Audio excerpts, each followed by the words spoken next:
You ever wake up to the sound of birds chirping, sun peeking through the tent flap, and your first thought is, dang, that bear was loud last night? Well, that's a normal Tuesday for me.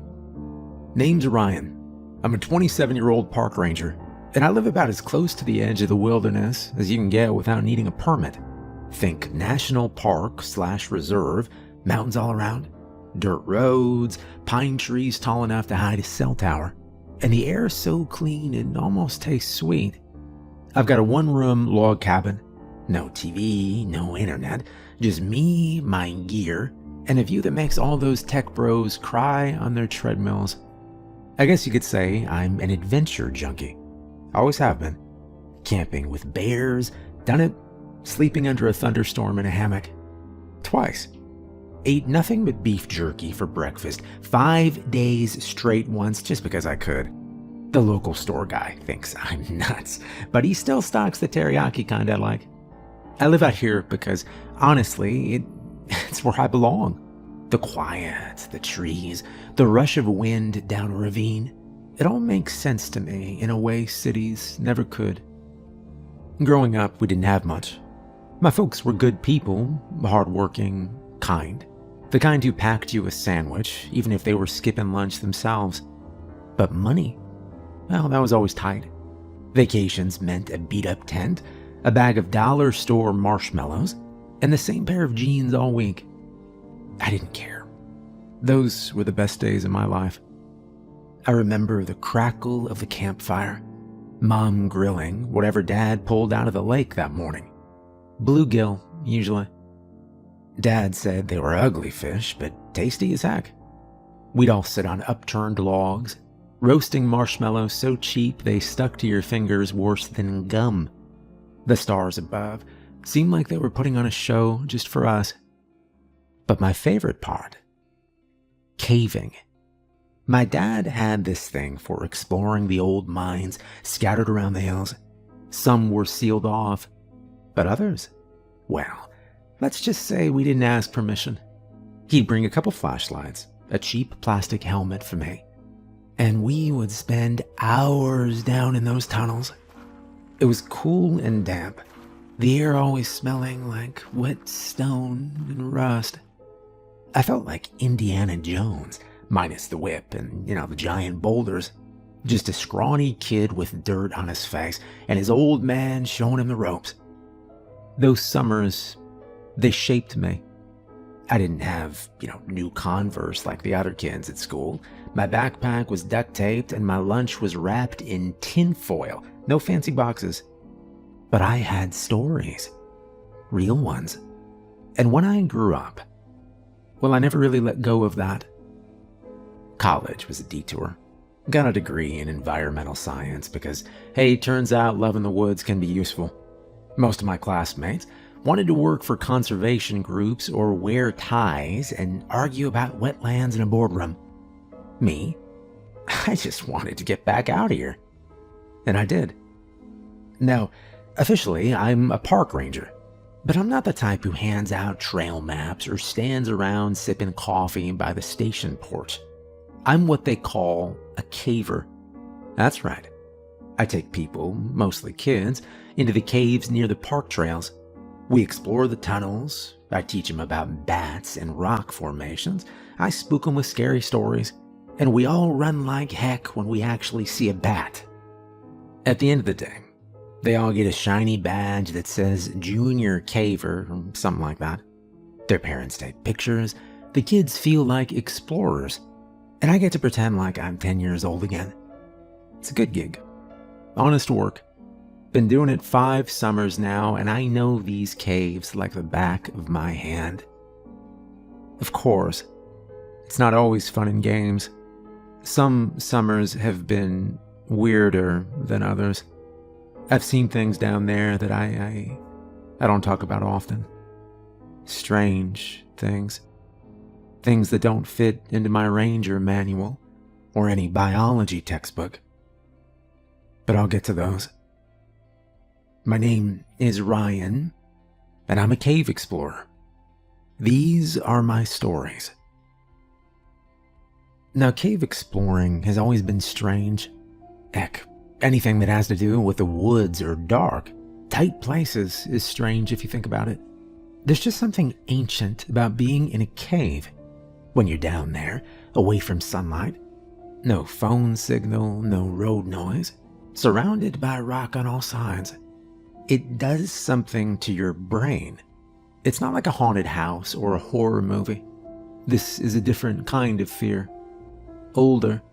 Like something deep in you remembers being afraid of places just like that. Some people can't handle it.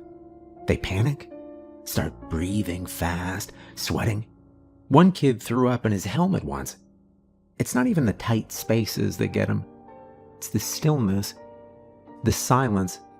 You feel like you've been dropped off the face of the earth. Me. Well, I love it. I always have. I guess I'm one of the weird ones. I like the quiet. I like the cold air and the crunch of gravel under my boots. I like how your voice bounces off the walls in funny ways. I even like the smell. Kind of earthy, kind of damp. Reminds me of being a kid, when Dad and I would go crawling through the old mine shafts in the hills. Just me, him, and a cheap flashlight from the gas station.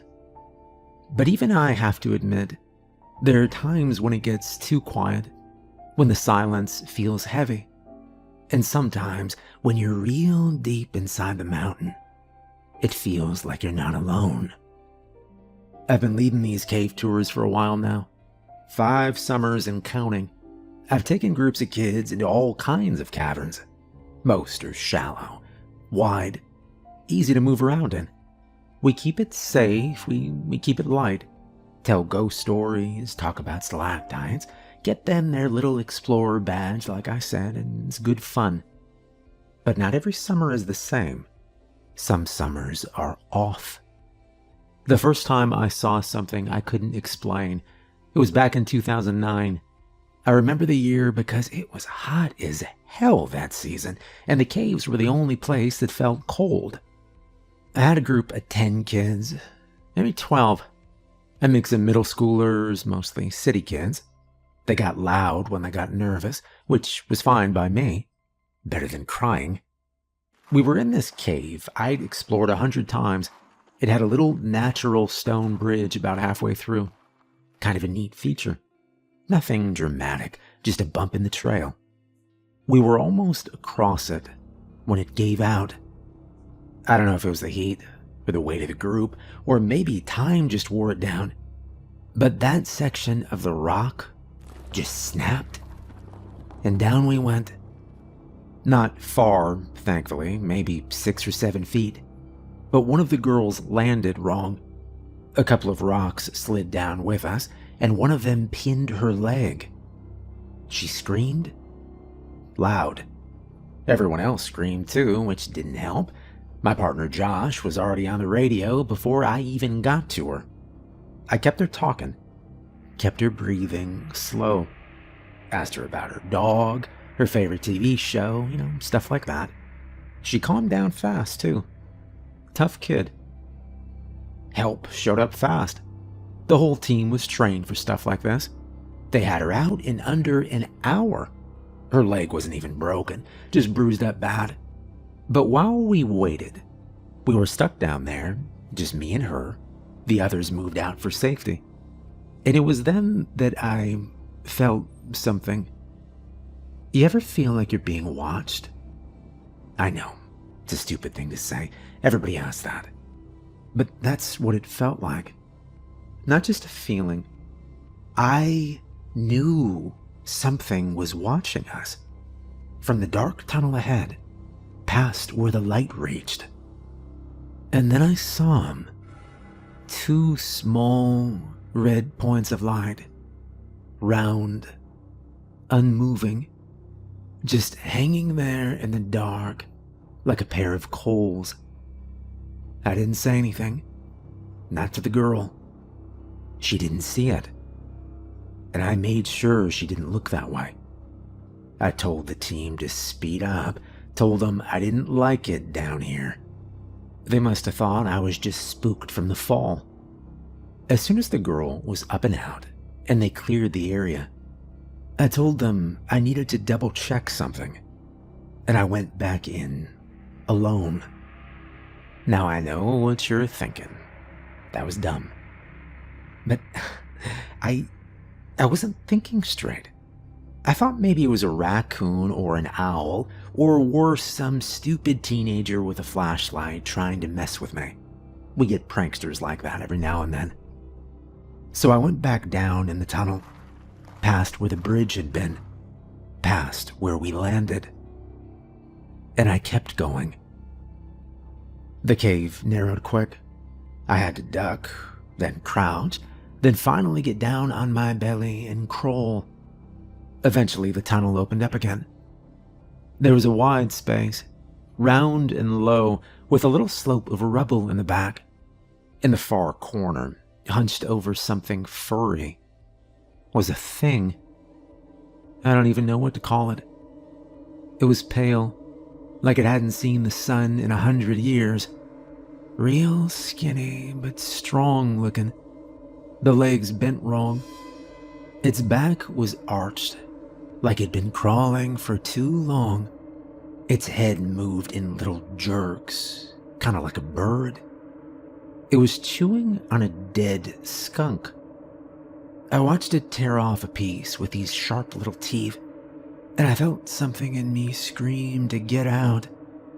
But I didn't move. Not until it lifted its head and looked toward me. I didn't wait for anything more. I backed out the way I came, fast. When I got to the bridge, or what was left of it, I took out my knife and cut the ropes I'd used to brace the edge. Let the whole thing fall in.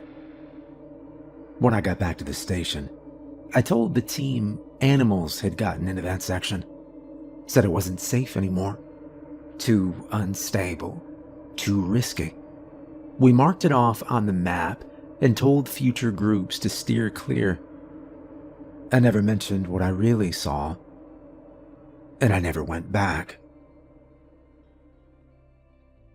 You know, my mom used to say something when I was little, back when Dad and I would go crawling through the mines on the weekends. She'd stand by the porch with her arms crossed, shaking her head like she knew something we didn't. She'd say, "You think you're all alone in there? Think again." Back then, I thought you just meant bears. Maybe bats. Now I am not so sure.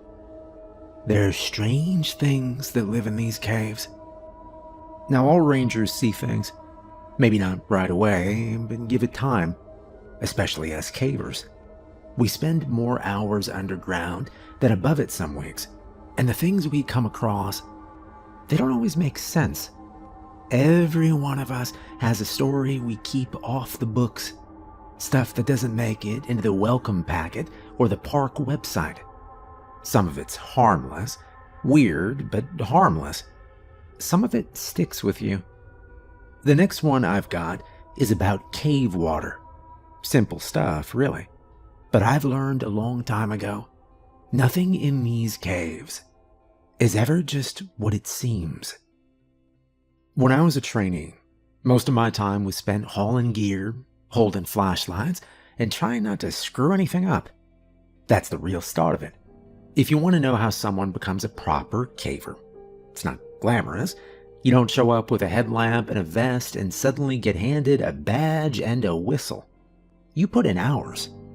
Weeks, following the older guys around like a shadow, learning what to touch and what not to.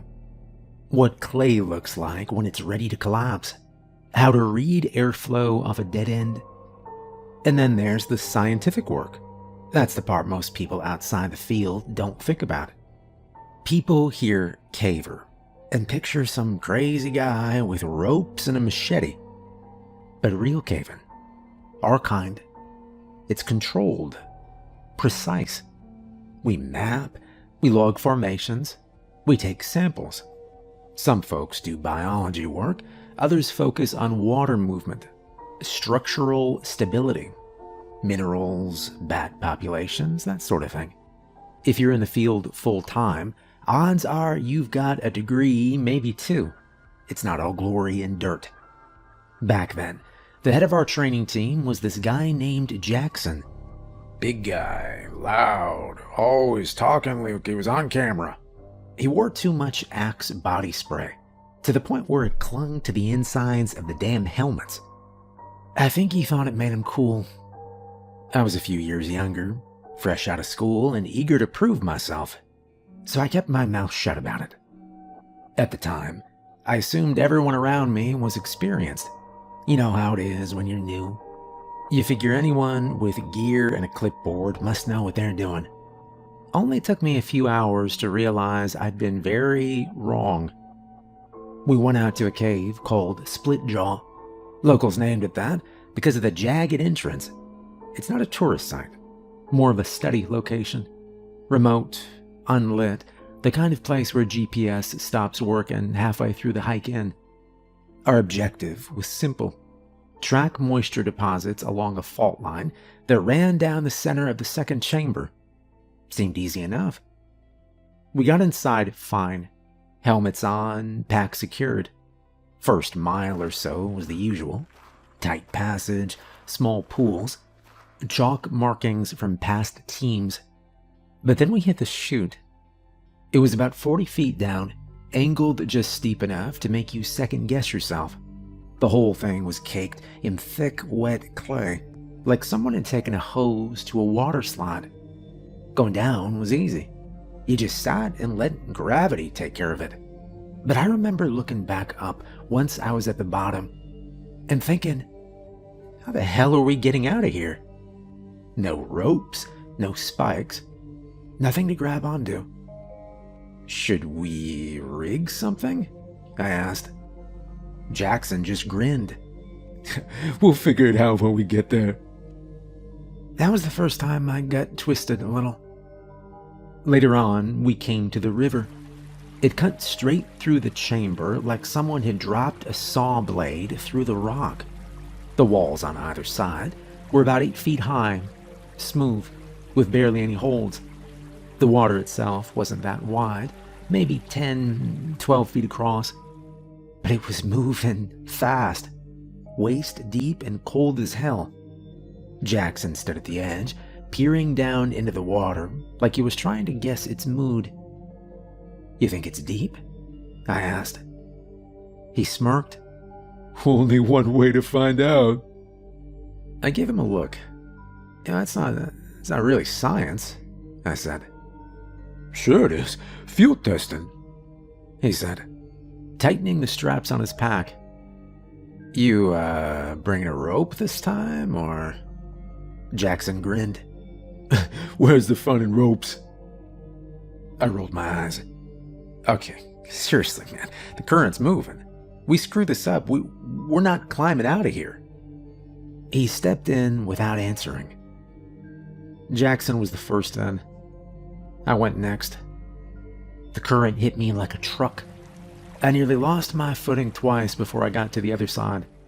Climbing the opposite wall took everything I had. I scraped my forearms raw, trying to pull myself up on wet rock, cursing under my breath the whole time. But what happened next made all that feel like nothing. Jackson was about halfway across when he stopped moving. Just stopped, like he'd hit something under the surface. Then he lurched forward and went under. Not slept, pulled. Everyone panicked. One guy dropped his pack, another jumped in. Took 3 of us to drag Jackson back up. The water fought us the whole way, like it didn't want to let him go. When we got him up, he was screaming so loud I couldn't think. Just this raw, horrible sound. His leg was torn up. Deep red gashes down his calf and thigh, but that wasn't the worst part. The worst part was his foot. The toes were gone. Gone, like something had bitten straight through the boot and the flesh underneath. Clean. There was no blood in the water when he went under. No warning. No flash of anything moving. Just him. And then pain. We wrapped his leg in a shirt and used spare rope as a tourniquet. It wasn't clean, but it was enough to get him moving. We abandoned the mission, obviously, left some gear behind, carried Jackson out inch by inch. When we got to the chute again, it was exactly as bad as I'd imagined. The clay turned every step into a fight. I clawed my way up with my nails, digging into dirt and slick rock, pulling myself one miserable foot at a time. At the top, I looked down and realized just how stupid we'd been. We filed an incident report when we got back. Standard procedure. I put in everything I saw. The pull, the wounds, the bite. I left out the part where I was afraid to go near water for weeks after. I figured that wasn't helpful. Jackson quit the next week, right after getting out of the hospital. Never came back to the station, never answered my text. I think part of him wanted to pretend it never happened. But I remember. I remember the sound of him screaming, the look on his face when he saw his foot, the strange silence from the rest of the team after we made it topside. Because here's the thing. Piranhas don't live in caves, and no rock in that water was sharp enough to bite a man's toes clean off. I still think about that river, about what could have been under there. We didn't go back. Nobody wanted to. Official word was hazardous conditions, but that's just paperwork. The truth is, something was in that water. Something strong, something fast, and something quiet. Jackson was lucky in a way. He made it out, and now he works in a fancy boardroom far away from this place. And if you ask around the ranger station, the ones who have been here long enough, you'll notice none of us go back there. I was about half a mile in, working on bat collection, when the call came through. The job that day was simple. Monitor a cluster of roosting bats near an old drip line.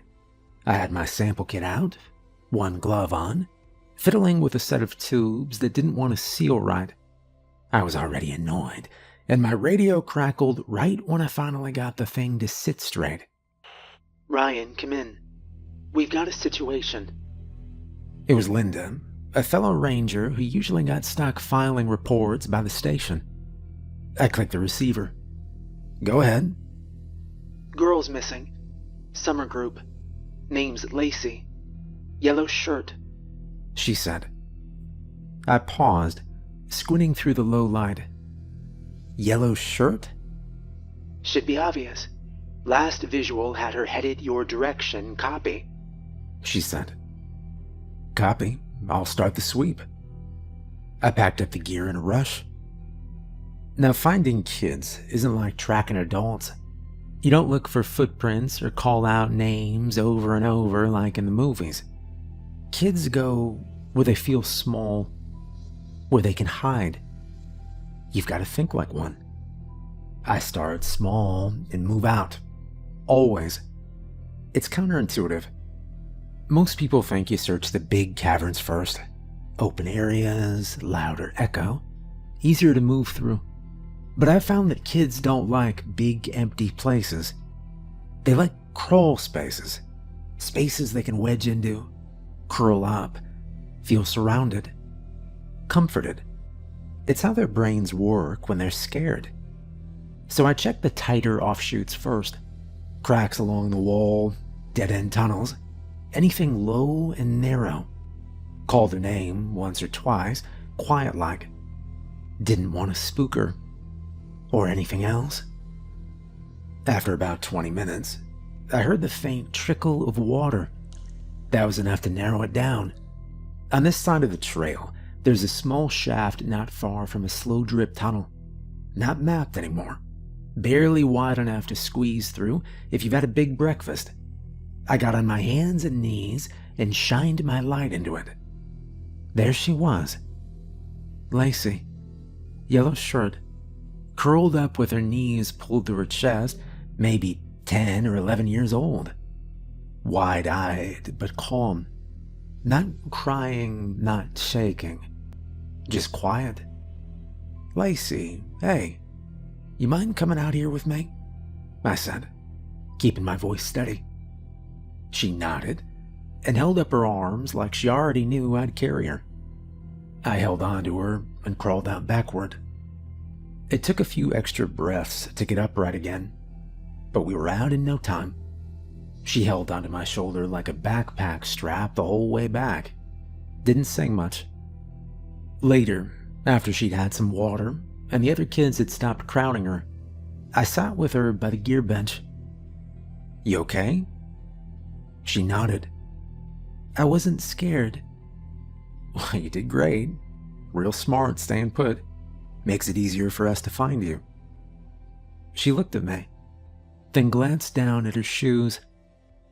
You weren't the first to find me. I blinked. What do you mean?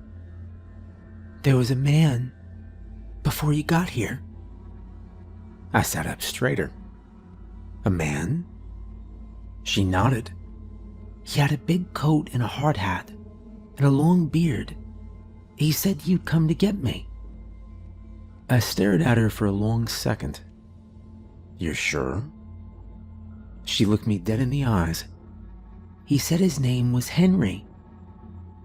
Now, there hasn't been a mining team in these mountains since the 70s. Before the park got its official status, this whole range was a network of old claims and tunnels, most of them long since sealed or collapsed. I helped seal some of them myself. No access, no light, no reason for anyone to be down there. When I got back to the station that night, I went straight to my supervisor's office. His name's Mitch. Old-timer. Been here longer than the paint on the walls. I asked him if he knew anything about a miner named Henry. He didn't even blink. You saw Henry? I paused. No, one of the kids did. He leaned back in his chair and rubbed the bridge of his nose. Yeah, that sounds like him. Who is he? I asked. Mitch looked toward the window, like he needed to picture it. Back when they were still digging for gold out here, there was a collapse. About 9 men got buried in the shaft near Saddle Ridge. Only 4 made it out. One of them was Henry. Henry something. Nobody remembers his last name, just that he was the foreman. Real serious guy. Carried a pickaxe everywhere, even above ground. Story goes, he died trying to dig out the others. Refused to leave until he got everyone out. Didn't make it. Mitch explained. I sat there trying to process it. So you're telling me a ghost helped this kid? Mitch gave a small shrug. Well, he's not the kind that scares folk. He's quiet. Stays out of sight unless he's got a reason. But yes, some of the rangers believe in him, especially the older ones. We've had stories like this before. How many? I asked. Mitch leaned forward. Well, every couple years, lost kid, found safe, usually by water. They always say the same thing. Hard hat, big beard, didn't talk much. I didn't know what to say. Years passed after that. Lacey's group came and went. But it wasn't the last time something like that happened. 8 times out of 10, when a kid goes missing on that side of the range, I find them by water. Same exact spot I found her. Sometimes it takes an hour, sometimes a few. But they're always okay. A little shaken, but fine. And they always mention the man in the hard hat. So now, when kids get lost and we're out searching. I tell the rookies not to worry too much if we're in Henry's territory. I tell them to keep calm, stick to the paths, look for the stream. And when I find the kid, I ask them what happened. Most of the time, they say, "A man helped me." And I know who they mean. Sometimes I leave coffee and a piece of bread by the old collapsed shaft near Saddle Ridge. Nothing big, just a thanks. I don't know if it matters. I don't expect anything in return, but it feels right. Over the years, I have seen some strange things in these caves. Good things, terrible things. Things that'll make you think twice before cracking a joke about ghosts. Things that make you double-check your flashlight, even when it's fully charged.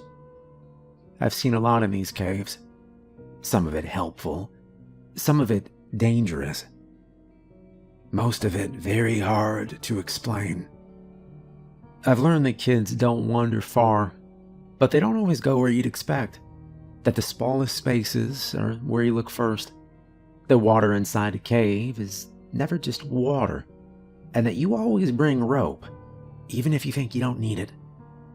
I've learned there are animals that don't show up in any guidebooks, injuries that can't be blamed on rocks, sounds that aren't wind, no matter how much people want them to be.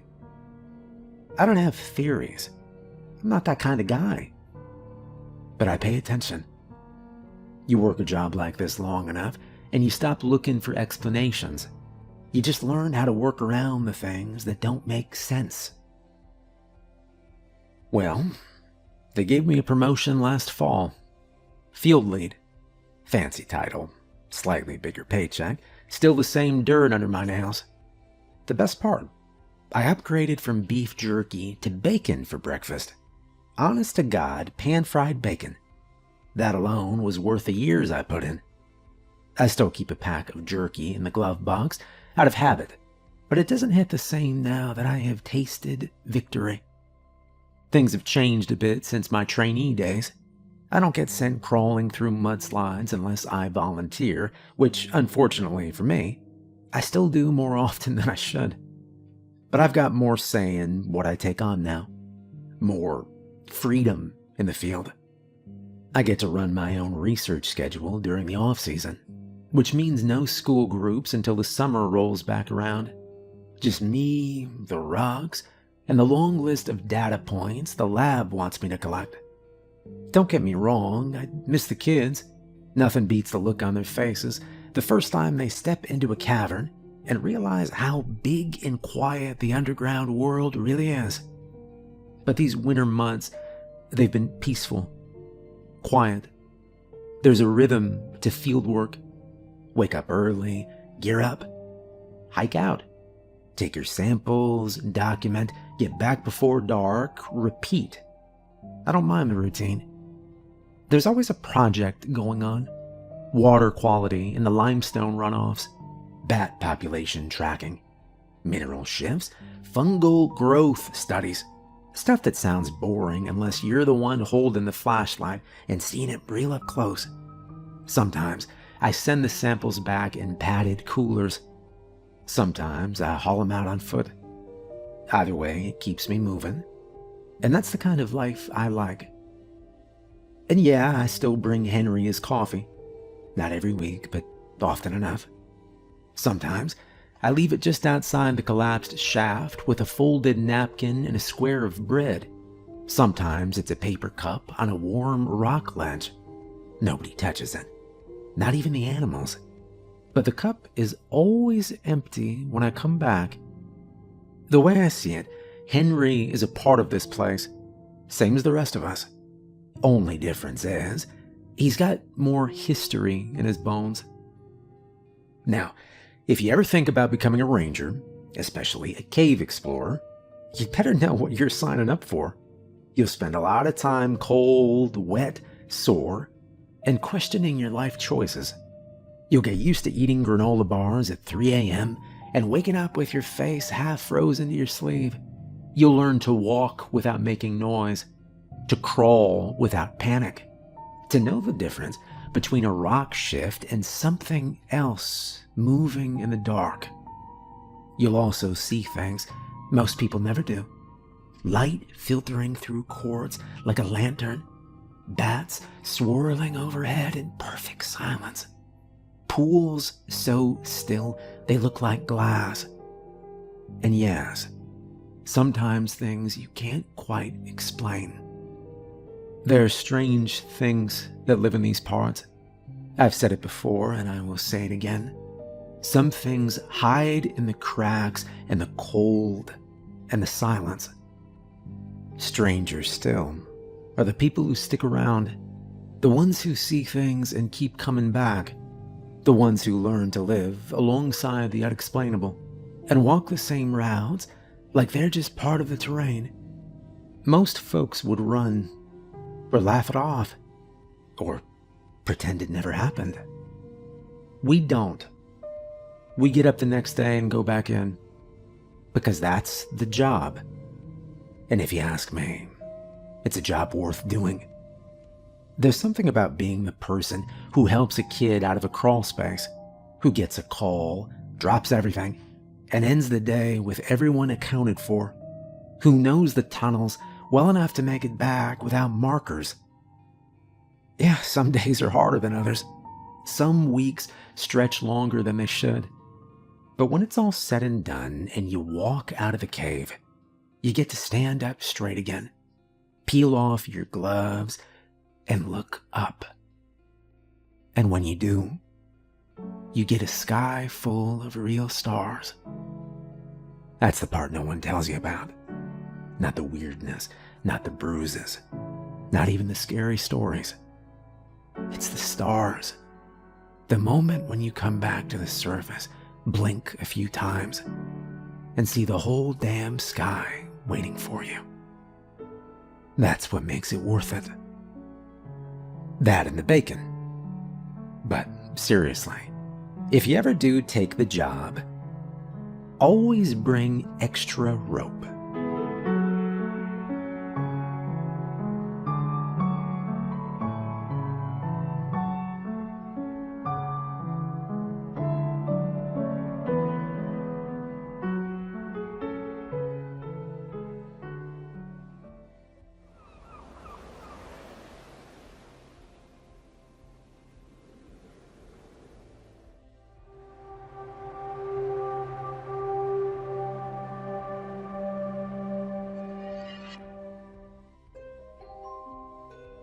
I work at a pet store called Farmer's Pets. If you walked through the front doors, you'd swear it was the most ordinary place in Michigan. The first thing you'd smell is cedar shavings. We keep the bird seed stacked against the left wall, dog food along the back, and rows of brightly colored fish tanks bubbling near the checkout counter. Families come in every afternoon after school. Kids press their faces against the glass, while parents promise they're just looking. Every Saturday, somebody buys their first goldfish. Somebody else's hamster escapes inside the store, and somebody always asks if we have a puppy that doesn't shed. From the sidewalk, Farmer's Pets looks exactly like every other neighborhood pet store, and I've worked hard to keep it that way.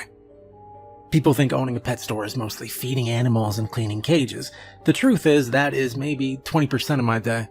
The rest is answering questions, ordering supplies, balancing invoices, repairing filters, helping nervous first-time owners, and convincing children that no, a rabbit and a python should probably not live in the same place.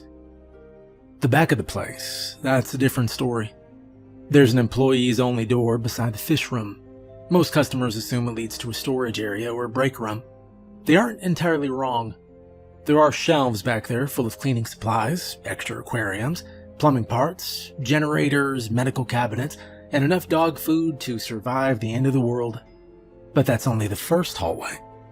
Past another locked steel door is the part of the business I don't advertise.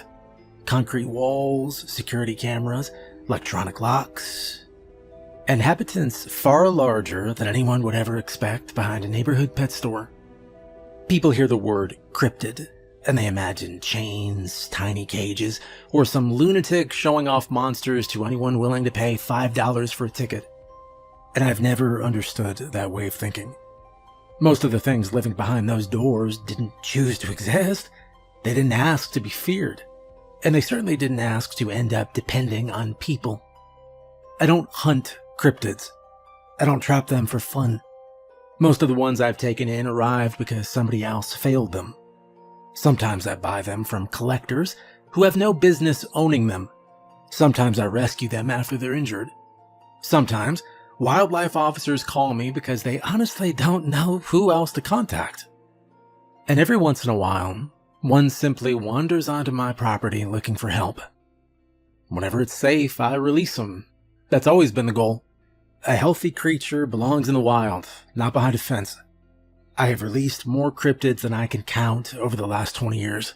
Some disappeared into the forest of northern Canada. Others ended up on protected islands or inside remote mountain ranges where people almost never go. A few were simply relocated far enough from civilization that they'd never bother anyone again. Watching one disappear back into the wilderness it's my favorite part of the job. Not all of them get that chance. Some are simply too dangerous. Not evil, dangerous. There's a difference. A mountain lion isn't evil, is it? Neither is a great white shark. You still don't want either one wandering through an elementary school parking lot. Some cryptids are exactly like that. If I release them, people would die. If someone else tried to keep them, they'd probably die too. So they stay here. Not inside little cages, not chained to concrete floors. If an animal spends its entire life pacing 10 feet back and forth, you've already failed it. The property behind the store covers just under 3 acres. Most people driving past have no idea it's there because the trees hide nearly everything. Over the years, I've built wooden enclosures, reinforced fields, artificial caves, indoor climbing habitats, ponds, tunnels, flight aviaries, and one underground containment bunker that took almost 2 years to finish. Every habitat is designed around the creature living inside it. That has always been my philosophy. Respect doesn't make them harmless, just makes me less of a monster. Now, Roger Sims has worked for me for almost 9 years now, and he still thinks I'm too soft. If it can rip your arm off, it doesn't care how nice you are, he always says. And he's probably right. I never confuse kindness with safety. Every enclosure has redundant locks, every gate has 2 exits, every feeding routine follows the same checklist we have used for years. Respect does not mean taking stupid chances. It means remembering that the thing on the other side of the fence is still alive. Roger and I disagree about plenty of things, but we've managed to keep each other alive so far. He handles maintenance, I handle most of the medical work, and between the two of us, the place runs surprisingly well. Most days. The hardest part of my life has nothing to do with cryptids. It's my daughter, Samantha. She's 12. About 6 weeks ago, she was diagnosed with seizures. The doctors are still trying to find the right medication. And so far, they have been wrong twice. The first seizure happened in our kitchen. She hit the tile hard enough to crack one of her front teeth. The second happened while walking down the hallway. She fell into the wall before collapsing onto the floor. And I was not home for either one. Roger thinks the creatures behind the store are the most dangerous things I deal with, and he could not be more wrong. Now every time my phone vibrates while I'm working, my stomach knots up before I even look at the screen. I have stitched creatures together that most people would run from. I have stood 20 feet away from things capable of killing me in seconds. And none of that scares me the same way seeing Samantha's name on my phone does. The funny thing is, after everything I've seen over the years, the first cryptid I wanted to tell you about, it's not the biggest, not the strongest, isn't even the one I planned on keeping. I found it bleeding behind my loading dock on a cold Tuesday morning. And if I hadn't seen it, it probably would have died before lunch. Now, like I said, I found it behind the loading dock on a Tuesday morning. It had rained hard the night before, and the alley behind Farmer's Pets was still full of shallow puddles. The dumpster lid was hanging open because Roger had forgotten to latch it again, and a wet cardboard box had collapsed beside the back door. I remember stepping over it with a case of frozen mice under one arm, already annoyed because the delivery truck was late, and the front register was acting up. Then I saw the bird. First I thought it was dead. It was lying near the edge of the concrete ramp, half under the metal awning, soaked through and barely moving. Black and white feathers stuck to the pavement around it. One wing was spread at a bad angle. The other was tucked tight against its body. Blood had run down the slope of the dock and mixed with rainwater in a thin pink line. I set the case of mice down, and the crow barely opened one eye. That was the only reason I knew it was still alive. Wasn't a normal crow, at least not one I'd ever seen in Michigan. It was big, its body was mostly black, but its chest and the lower half of its face were white. The pattern made it look almost painted. Its beak was dark gray, cracked near the tip, and its feet kept flexing against the wet concrete, like it was trying to stand but couldn't remember how. Roger Sims came out behind me, carrying a mop bucket. He stopped in the doorway and said, what now?" I crouched beside the bird and saw the wound. Somebody had shot it. The bullet had gone in high near the shoulder, torn through muscle, and missed the center of the chest by less than an inch. I could see where the wing had tried to fold and couldn't. Every breath made the feathers around the wound tremble. Roger leaned over my shoulder. "Leave it." I didn't answer. "James, that thing, it's gonna be dead before lunch." The crow blinked again. Its beak opened, but no sound came out. I slid both hands under it as carefully as I could. It weighed almost nothing. Wet feathers, hollow bones, one weak heartbeat tapping against my fingers. It tried to bite me once, but it didn't have the strength. The beak only clicked against my glove. Roger sighed. "You gonna spend 3 hours and $200 trying to save a bird that is not going to make it, my friend." "Open the treatment room," I said. Roger looked at me for another second, then went inside. I carried the bird through the back door, past the storage shelves, and into the small treatment room beside the quarantine hole. That room had seen worse things than a wounded bird, let me tell you. The walls were wet tile. The floor was sealed concrete with a drain in the middle. We had a stainless steel table, a surgical light, oxygen, suture kits, antibiotics, heating pads, and a cabinet full of supplies I hoped most customers never noticed on invoices. I set the crow on a folded towel. It didn't fight, and that worried me more than if it had. Before I started, I emptied my pockets onto the counter beside the sink. Keys, wallet, phone, loose receipts, and a small plastic container of mints. I set everything in a line without thinking about it. I always did that before working on something small. The last thing you want is to lean over an injured animal and drop your keys onto it. Roger stood in the doorway with his arms crossed. "You want me to call Wendy?" "Yes," I said. "She's gonna tell you the same thing I told you."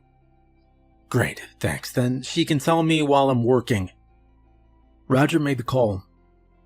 I cut away the matted feathers around the wound. The crow flinched once when the scissors touched the torn muscle, and then went limp again. I cleaned the area with warm saline first. Blood kept welling up. Not fast enough to mean an artery, but steady enough that I had to keep pressure on it. Wendy Parker answered on speaker after the fourth ring. "Well, what did you find this time?" "Crow," Roger said. "Shot. James is being James." Entry wound near the right shoulder. Wing compromised. Still breathing. Weak pulse, I said. There was a pause. "Regular crow?" Wendy asked. I looked down at the white face and chest. "I don't know," I said. She walked me through what she could from the phone. I'd done plenty of field surgery before, but birds are delicate in a way most mammals aren't. Too much pressure breaks bones. Too much blood loss ends it. Too much anesthesia kills them faster than the injury. We kept it light. Warmth, oxygen, local anesthetic. Very careful work. The bullet fragment came out after 40 minutes. It was small, dull, ugly, flattened on one side. Somebody had shot it with a low-caliber round, probably from close enough that they knew exactly what they were aiming at. And that made me angry. Not surprised, just angry. Roger noticed the look on my face. "People shoot crows," he said. I dropped the fragment into a metal tray. It made a tiny sound, barely louder than a coin hitting a sink. The wound took almost 2 hours to clean and close. The muscle around the shoulder was torn but not destroyed. The wing wasn't broken, but the joint had swollen badly. I wrapped it tight against the body to keep it from trying to use it, and then I gave fluid, antibiotics, and placed the bird in a cardboard recovery box lined with clean towels and soft packing material to hold warmth around it. And by then, the storefront had opened. I could hear the bell over the entrance every few minutes, a child laughing near the fish tanks, Roger talking to a customer about rabbit pellets, normal sounds from the normal half of my life. The crow lay in a box under a heat lamp, eyes closed. It looked dead again. I watched its chest until I saw it barely rise. Then I wrote the time on a piece of tape and stuck it to the box. 10:42 a.m. Roger came back around noon with coffee. "Still alive?" he asked. "Yeah, for now." He looked into the box and shook his head. "You know, it's probably not going to thank you." "I didn't ask it to," I said. "Yeah, that's not what I'm saying. You do this like there is some moral scorecard out there." I adjusted the heat lamp and checked the bird's breathing again. Roger leaned against the counter. "You know you can't save everything, James." "I know that." "No, you can say that, but you don't act like it." I looked at him then. You know, he wasn't being cruel. Roger was blunt, but I knew him and he wasn't cruel. He had seen enough things die in that building to know when hope was expensive. He also knew I usually paid anyway. "It's alive right now," I began. "That's enough." And Roger didn't argue with that. The crow made it through the afternoon. It made it through closing. Before I left that night, I checked the bandage one more time. The bird still hadn't stood. Its eyes opened when I touched the edge of the box, and this time it made a faint clicking sound with its beak. "Easy," I said. It watched me through barely opened eyes, and then closed them again. I lowered the lid halfway to keep the heat in, but left enough space for air, and then I closed the treatment room door, locked the back entrance, and I went home. The next morning I came in early. The sun wasn't fully up yet, and the front store was still dark except for the blue glow from the fish tanks. I unlocked the back door, turned off the alarm, and went straight to the treatment room. I expected to find the crow dead. I didn't want to, but I had done this long enough to know what overnight usually meant for something like that. When I opened the door, I could see something. A black and white shape lay crumpled inside. My stomach dropped. For a second, I just stood there in the doorway. I remember feeling stupid for being surprised. Roger had told me Wendy had sounded very doubtful. Even I had known the odds were very bad. And then I heard a call from across the room. Not loud or strong, but clear. I turned. The crow was near the supply cabinet, hopping slowly across the concrete floor. One wing was still wrapped tight against its body. The other flicked for balance. It jumped once, landed badly, bumped into the bottom drawer, and stared at me like the drawer had done it on purpose. The thing in the box wasn't its body. It was the towels and loose packing material I'd tucked around it for warmth. Some of the white stuffing had pulled free and stuck to the bloody gauze, making a shape that looked like feathers from the doorway. I let out a breath I didn't realize I was holding. "Well, look at you," I said. The crow cawed again at that. It tried to hop away from me. Made it about 10 inches and had to stop. Still couldn't fly, probably couldn't even climb, but it was up, moving, alive. Roger appeared behind me a minute later with his jacket still on. "It die?" he asked. The crow cawed. Roger looked past me. "Will you look at that?" he said. The bird hopped sideways and knocked over a roll of gauze. I stepped carefully into the room and closed the door behind me so it couldn't get into the hall. The crow watched every move. It didn't panic, didn't throw itself against the walls. It just kept a few feet between us and hopped whenever I came too close. I picked up the box and set it back under the heat lamp. The crow ignored it. Roger pointed at the counter. I looked over, and at first I didn't know what he meant. And then I saw the small plastic container beside the sink. The mints I had taken out of my pocket before surgery. The one that had been full the morning before. It was empty. Every green Tic Tac was gone, and the lid was still snapped shut. I picked it up and turned it in my hand. There were no cracks in the plastic, no bite marks, no spilled mints on the counter or floor, nothing sticky or crushed, just an empty container that had been full when I set it down. Roger looked at the crow. The crow looked back at Roger, and Roger said, "I guess somebody likes mint." I should have put the bird back in a cage after that. I didn't. I had a feeling that somehow it would just get out again, so I left the box open. The wolf dog. People always ask me which cryptid I'd least like to meet alone in the woods. Most expect me to say the Mongolian death worm. Some guess the Mothman. The answer is neither. It's the wolf dog. Not because it's the strongest thing on my property, it isn't. Not because it's the fastest, it's fast, but it's probably not that either. The problem is that it thinks. There are plenty of dangerous animals in the world. Grizzly bears, Cape buffalo, saltwater crocodiles, they're all dangerous. The difference is that those animals mostly react to whatever is happening right now. The wolf dog plans. I bought him almost 11 years ago from a ranch in western Montana. The owner had inherited him from his grandfather and spent nearly 3 years pretending it was simply an unusually large wolf hybrid. It wasn't. The county eventually got involved after 4 head of cattle disappeared from neighboring properties without leaving so much as a drag mark. Nobody could prove the wolf dog was responsible. Nobody wanted to keep him either. And that's how he ended up with me.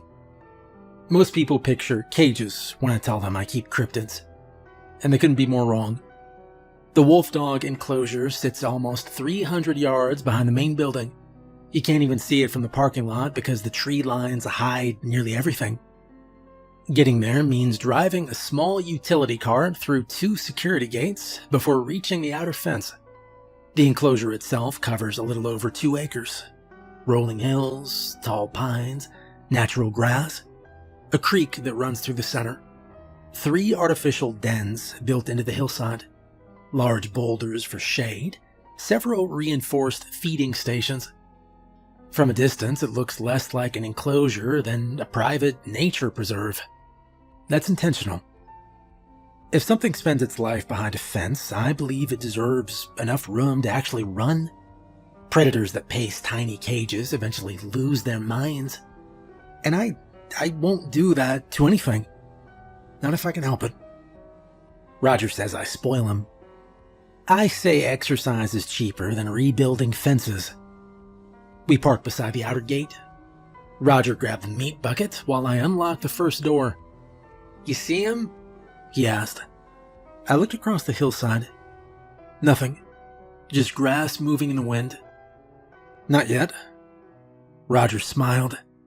"He's watching. He always is." We entered the safety corridor between the 2 fences. 8-foot chain link on one side, 15-foot reinforced steel mesh on the other. Concrete below. Steel overhead. There isn't a place in that corridor where you're ever standing directly beside the enclosure. Again, intentional. The wolf dog appeared without making a sound then. 1 second there was nothing. The next he was standing beneath a pine tree about 80 yards away. He was enormous. His shoulders reached nearly to my waist. His coat was mostly gray, fading into black along the back with patches of white around the throat. At first glance, he looked like an exceptionally large timber wolf. And then he started walking. His front legs were slightly too long, his stride too smooth. His head stayed unnaturally level while the rest of his body moved beneath it. There was something almost practiced about the way he walked. Like he'd spent years studying ordinary wolves and never quite got the imitation just perfect. He stopped 20 feet from the inner fence, never growled or barked, simply watched us. His amber eyes moved from Roger to me, to the meat bucket, and then briefly upward. I followed his gaze. The crow sat on the top rail of the outer fence. Its injured wing still rested awkwardly against its side, but it looked far stronger than it had a week earlier. It watched the wolf dog, and the wolf dog watched it back. Neither seemed concerned by the other's presence. Roger opened the feeding hatch. "I still don't like this." "You never have," I said. "He isn't normal." "Neither are any of them," I said. Roger slid several pounds of venison through the reinforced chute. The wolf dog didn't touch it. Instead, he kept looking at me. "You want permission?" Roger muttered. "I think he does," I said. I stepped closer to the fence. "Breakfast?" And only then did the wolf dog lower his head. He carried the meat several yards away before eating, never rushed or snapped, never acted possessive. Predators don't always need aggression to remind you that they are very dangerous. Sometimes confidence is worse. Roger folded his arms. The wolf dog finished eating, then lay down in the grass. Roger shook his head. "I don't like when they start acting friendly." Before leaving, I always walked the perimeter fence, every post and latch, every camera. The wolf dog followed from inside, matching my pace almost the entire way around the enclosure. Never trying to get closer, never falling behind, just walking. When I reached the final gate, he stopped. I looked back once. He was standing on top of the hill overlooking the property. Behind him stretched 2 acres of trees, grass, creek, and open sky. More freedom than most zoos ever give their wolves.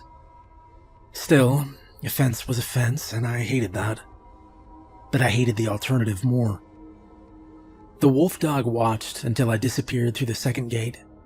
The crow remained perched on the fence long after we drove away.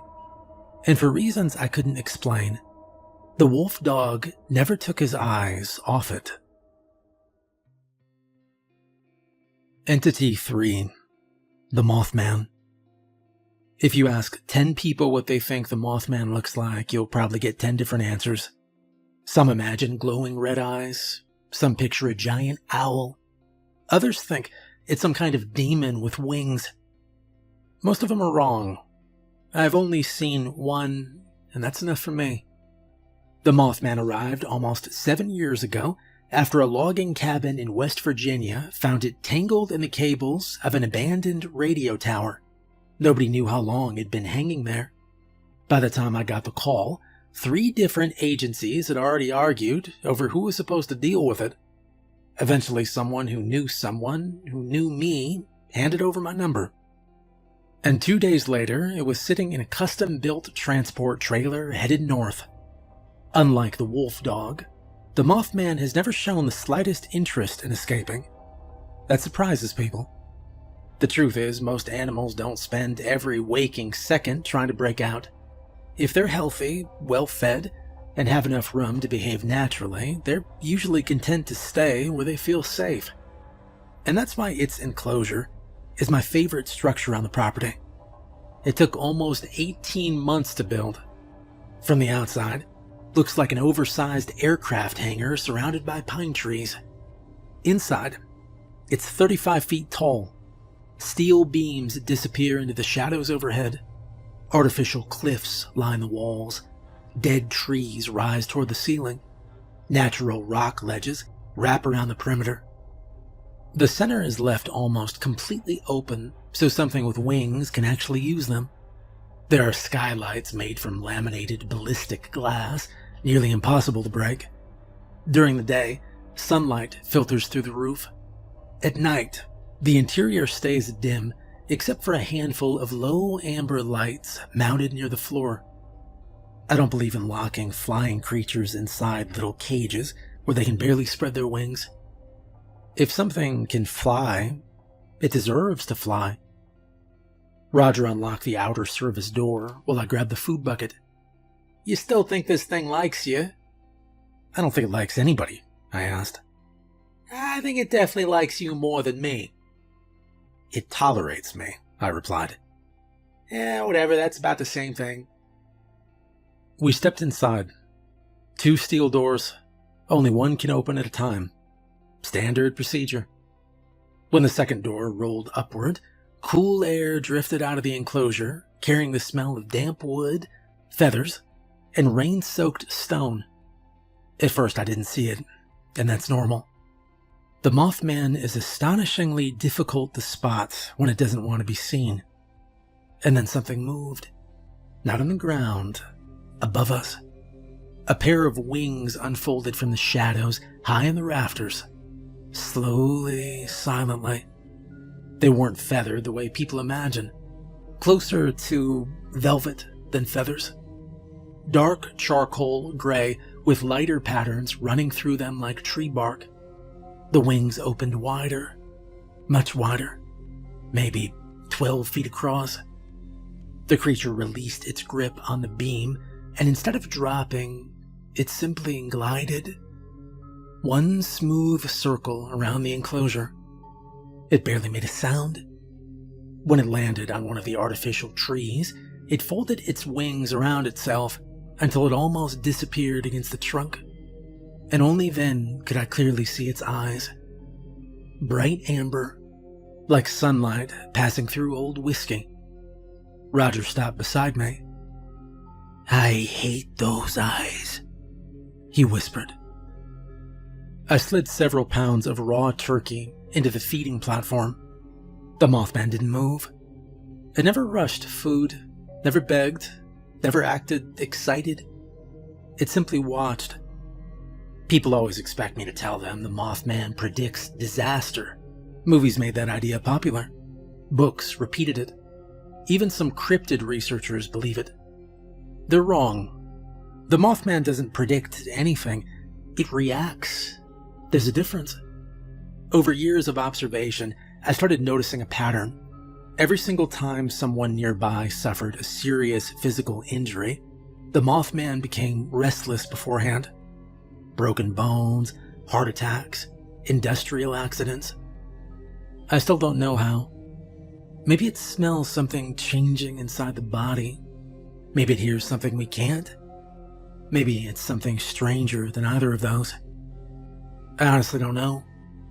I only know what I've seen. Roger doesn't buy my explanation.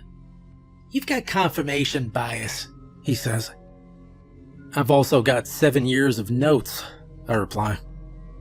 Every unusual behavior on my property gets written down. Feeding habits, sleep schedules, weather, medical observations, anything that repeats. Patterns matter. Especially when you're dealing with animals nobody else has spent enough time studying. The crow landed quietly on the railing beside the viewing platform then. It still wasn't flying well. Mostly short glides now. Its injured wing had healed enough that it stayed folded normally, although every once in a while I'd notice a slight hitch when it landed.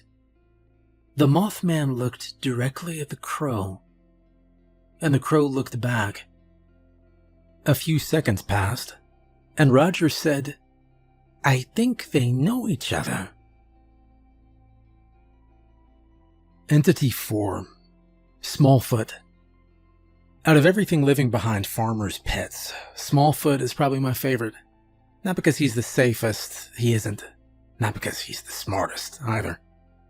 I like Smallfoot because, despite everything strange about him, he reminds me more of an ordinary animal than almost anything else I keep.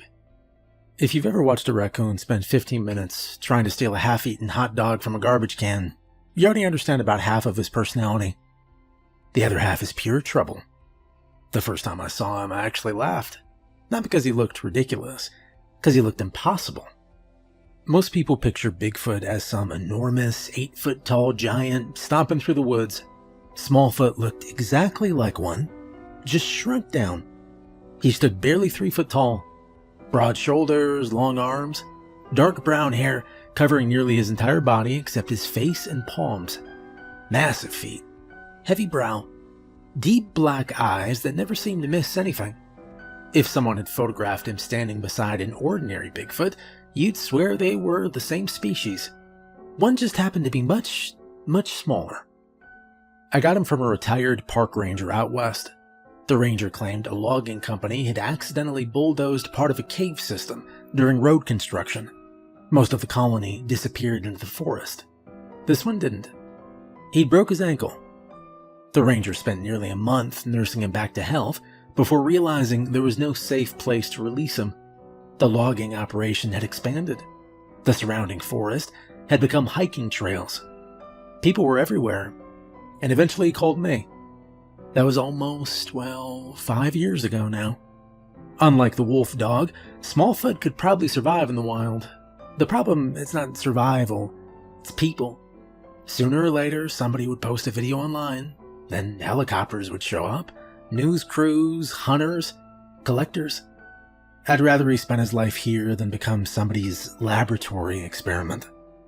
And if I find a good, solid option to release him later, I will. His habitat covers almost an acre. No bars, tiny cage, an actual forest. Live maple trees, pine trees, large climbing logs, natural boulders. A shallow creek running through the center. Artificial caves built into the hillside. Platforms suspended high in the branches. Rope bridges, puzzle feeders, hidden compartments. Things to climb and tear apart and investigate. Intelligent animals get bored. Bored animals become destructive. So every week I change something. I move a log, I hide food somewhere new, build another climbing frame, replace puzzle boxes, anything to keep him thinking. Roger calls it enrichment. Smallfoot, I think he calls it a challenge. "You made another one?" Roger asked as we walked toward the enclosure. I pointed toward a wooden box hanging from one of the trees. "Yeah, he figured out the last feeder in 2 days," I said. "I still think you're making him smarter." "I probably am." "You ever think that's a bad idea?" The outer gate buzzed open. Unlike the wolf dog enclosure, this one felt almost peaceful. Birds nested in the trees. The creek made just enough noise to drown out the highway almost half a mile away. Sunlight filtered through the branches. If you ignored the 12-foot security fence surrounding the property, it looked like an ordinary patch of forest. Roger whistled once. Nothing happened. Then a pine cone bounced off his shoulder. He sighed. "Morning." Another pine cone hit the ground beside his boot. "Okay, you done?" A third one landed directly on top of his hat. I couldn't help laughing. Roger looked up. "Ah, right, I know you're up there." Leaves shook overhead. A small, hairy face slowly appeared between the branches. Smallfoot grinned, then disappeared again. "You encourage this," Roger muttered. "I absolutely do," I said. We walked deeper into the enclosure. Halfway to the creek, I stopped beside a weatherproof storage box. Empty. "That's odd." "What?" "The tools," I said. "What tools?" "The pruning shears." Roger immediately groaned. "They're gone again?" "They're gone," I said. Roger looked back toward the trees. Hey, give them back." Silence, then, from somewhere high above us, came a soft, chattering laugh. "He thinks you're funny," I said. "He thinks I'm an idiot." "Yeah, those aren't mutually exclusive," I said. And we spent the next 10 minutes looking. Not because we needed the shears immediately, because this had become part of our routine. Smallfoot never destroyed things. He collected them. Flashlights, tape measures, coffee mugs, garden gloves, extension cords, all kinds of things. One time he stole an entire windshield wiper. I still have no idea how. Roger once lost his wallet for almost 3 weeks, and we eventually found it inside a hollow log. Every card still neatly inside. Nothing damaged. Smallfoot didn't steal because he needed things. He stole because he enjoyed watching us look for him. Roger finally spotted movement near the creek. There. And Smallfoot sat on top of a boulder with my pruning shears resting across his lap. He wasn't using them. He was holding them, watching us. Come on, Roger said. Smallfoot tilted his head, didn't move. I reached into my backpack, and I pulled out a jar of peanut butter. Smallfoot's eyes widened immediately. I unscrewed the lid just enough for the smell to drift across the clearing. Smallfoot climbed down from the boulder, slowly, never taking his eyes off the jar. He carried the pruning shears over, set them gently on the ground, and then looked at me expectantly. I rolled the jar toward him, and he caught it before it tipped over. Roger shook his head. You've trained him. No, I said. Then what do you call that? A trade, I replied. Smallfoot hugged the peanut butter against his chest and disappeared into the trees before Roger finished talking. Roger picked up the shears. As we continued checking the habitat, something black landed on a nearby branch. The crow. It had become a regular visitor over the last couple of weeks. Its wing still wasn't perfect, but it could fly well enough now to move around the property. It watched us for a few seconds, then looked toward the trees. A moment later, Smallfoot reappeared. He still had peanut butter smeared across one side of his face. The two stared at one another. Neither seemed surprised. Smallfoot reached behind a log and pulled out a battered coffee mug, one of Roger's. He set it on the ground, and the crow hopped down beside it, tilted its head, and then pecked once at something lying in the grass. Roger bent over. Hey, my pen! He picked it up. I've been looking for this all week. The crow hopped backward. Smallfoot made another quiet chattering sound that almost sounded like laughter. Roger looked from one to the other, and then the crow fluttered up into the branches. Smallfoot vanished into the forest. I am going to give Smallfoot the option to leave one day, to go back into the forest. But first we have to find his family, and we have to keep him safe. Entity 5. The Mongolian Death Worm. Now there's plenty of things on my property that can hurt you. The wolf dog could kill a grown man if he ever wanted to. The Mothman could probably break every bone in your body just by dropping you from the top of the aviary. Even Smallfoot is strong enough to shatter fingers if he ever stopped treating everything like a game. None of those concern me as much as what's buried beneath the sand. People have asked me more questions about the Mongolian death worm than every other cryptid combined. Most of them want to know if it's real. It is. The second question is usually what it looks like. And the honest answer is I don't really know anymore.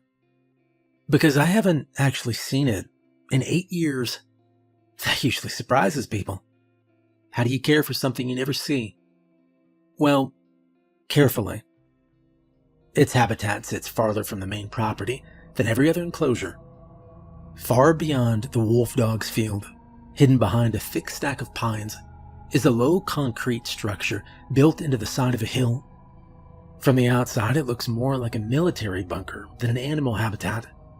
There's no windows, no skylights, no viewing platform, only a single reinforced steel door surrounded by poured concrete nearly 3 feet thick. The building exists for one purpose: keeping whatever lives there inside. Most visitors expect to walk through the glass and see some giant monster waiting behind it. Instead, they see sand. Nothing but sand. The enclosure measures a little over 100 feet long and nearly 50 feet wide. The floor disappears beneath thousands of tons of compacted desert sand imported over several years from multiple suppliers. Every few months more is added to replace what settles or is removed during maintenance. The walls are smooth, reinforced concrete. The ceiling rises almost 30 feet overhead. Large ventilation systems keep the temperature and humidity remarkably stable year-round. There are buried heating systems beneath sections of the enclosure that simulate warmer ground during winter. Water lines run underneath the surface, maintaining moisture levels that closely resemble the regions where the species is believed to have originated. As strange as it sounds, I wanted the animal to have a life that resembled the one it was meant for, even if I never actually saw it. The first time I entered the enclosure, years ago, I expected to watch it moving beneath the surface. Instead, nothing happened. The sand looked perfectly still. No ripples or tunnels, no movement. I stood there for almost 20 minutes before realizing I was making the same mistake everyone else makes. Just because you can't see something doesn't mean it isn't watching you. Maintenance inside the bunker follows the same schedule every Tuesday morning. Every single one, no exceptions. 40 pounds of meat, always the same amount. Always dropped from the same location. Always behind the same painted safety line. There's only one rule inside that building. Never, ever step beyond the red line. Everything inside that painted boundary belongs to it. Everything outside belongs to me. And that arrangement has worked for almost a decade. I intend to keep it that way. The bunker remains strangely quiet. Occasionally, grains of sand slide down one of the slopes. Otherwise, nothing. It's the quiet that unsettles people. Silence makes you listen harder. Eventually, your imagination starts inventing sounds that aren't really there. A scrape, a vibration, something shifting beneath your feet. I've learned not to trust any of it. Every Tuesday, I wheel the meat inside using the same stainless steel cart. The wheels leave shallow tracks across the concrete. The smell reaches the enclosure long before I do. I stop at the red line, set the buckets down, tip them forward. Chunks of meat tumble out of the sand. And then I back away, immediately. The first sign is almost impossible to notice. One tiny depression, then another. Then the sand begins folding inward. The meat slowly slides downward. One piece disappears, then another. Then the buckets themselves tip over and vanish beneath the surface, without making much more noise than a rock dropped into dry dirt. The sand settles, and within moments the enclosure looks untouched. That's why I haven't seen the worm in 8 years. I don't need to. Every Tuesday it reminds me it's still right there. People sometimes ask why I don't install cameras beneath the sand, and I've tried 3 times. The first camera stopped transmitting after 2 days. The second lasted almost a week. The third disappeared completely. We excavated for nearly 2 days before giving up. Whatever lives under that sand either destroys equipment or simply carries it away. I decided I didn't need to know which. Some mysteries don't need solving. They just need respecting. And that's true for most of the animals on my property. Curiosity has killed far more people than ignorance ever has. I never stand at the red line longer than necessary. I never test boundaries. I never throw objects into the enclosure just to see what happens. Those are the kinds of decisions people make right before becoming cautionary tales. The bunker is the only habitat on my property that genuinely feels like a prison. Not because it's small, it's enormous. Not because it's neglected, it receives constant maintenance.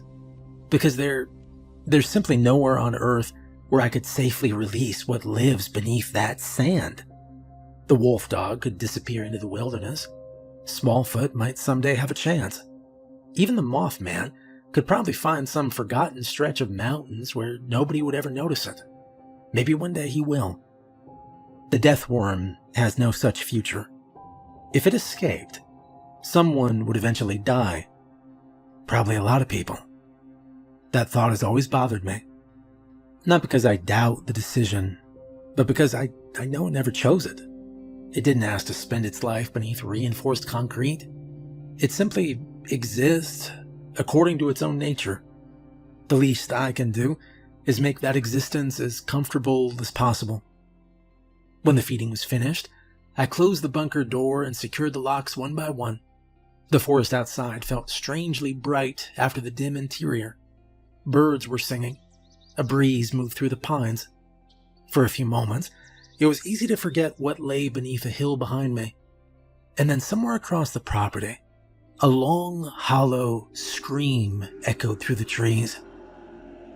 The Mothman. The sound carried farther than I'd ever heard before. I looked toward the main buildings. The crow burst into the air above the rooftops, circling once before flying toward the front of the property. And for reasons I couldn't explain, watching it leave filled me with a sense of urgency I hadn't felt in years. Without stopping to think about why, I started running toward my truck. By the time I reached the parking lot, I'd already convinced myself I was overreacting. The Mothman had screamed before. Not often and not like that, but enough times that I couldn't justify panicking every single time it happened. Still, I drove home faster than I should have. The entire trip took less than 12 minutes. I don't remember a single traffic light. I don't remember passing the grocery store or the gas station I drove by almost every day. I just remember pulling into my driveway and immediately noticing something wrong. The back gate stood open. Samantha never left that gate open. Not once. She'd grown up around my property long enough to understand that habits kept people safe. Close the door, lock the gate, tell someone where you're going. Simple, important things. I parked crooked, left the engine running, and walked through the front door. The TV was on. A bowl of cereal sat on the coffee table, still half full. Her phone rested beside it. And that made my stomach drop harder than anything else. Samantha never went anywhere without her phone anymore. Not after the diagnosis. If she felt an episode coming, she was supposed to call me immediately. That had been our agreement. I picked it up. The battery was almost full. No missed calls or messages. No explanation. I called her name. Nothing. I checked every room. Nothing. The house wasn't that large. It only took 2 minutes to know she wasn't anywhere inside. So I went back outside. The yard behind our house backed up against several acres of woods. Nothing dense enough to get lost in forever. Dense enough that finding someone lying on the ground wasn't always easy. I searched the garden first, and then the swing set we'd built when she was 6. Then the small walking trail she'd worn through the trees over the years. Nothing. And every second that passed made my thoughts worse. What if she'd had a seizure? What if she'd fallen? What if she'd hit her head? I started calling her name louder. The woods answered with birds. Nothing else. I reached the old equipment shed near the edge of the property. Empty. The small creek behind it. Empty. I doubled back toward the house, trying to think instead of panic. If she'd gone walking, where would she have gone? If she'd collapsed, where wouldn't I have thought to look? Something landed on the mailbox beside the driveway then. The crow. It looked healthier than ever. The damaged wing still sat a little lower than the other, but only if you knew what to look for. It stared at me, then it gave one sharp caw. I barely noticed. My attention stayed on the woods. Another caw. When I looked back, the crow had flown about 30 yards toward the tree line. It landed on a fence post, turned, looked directly at me, then cawed again. The crow flew again. Another fence post, another caw, and this time it didn't look away. It simply waited. I don't know why I followed. Maybe because I'd already searched everywhere else. Maybe because panic makes people do strange things. Maybe because deep down, I remembered every strange thing that bird had done since the morning I found it bleeding behind my loading dock. I started walking. The crow immediately flew farther. Not far, just far enough to stay ahead of me. It never disappeared into the trees, never flew out of sight, always stopping somewhere visible, always waiting. Fence post, tree branch, old stump. Caw, wait, fly again. I followed it across the back field, past the equipment shed, beyond the garden, toward a part of the property Samantha almost never visited.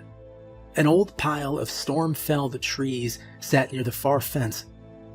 Several years earlier, I'd stacked the larger logs there, intending to cut them into firewood. Tall grass had grown around the pile, and the crow landed on the highest log. It didn't fly again, it only looked down. I hurried the last few yards, and at first I didn't see her. And then I noticed one white sneaker sticking out from behind the logs. Everything else disappeared, and I ran.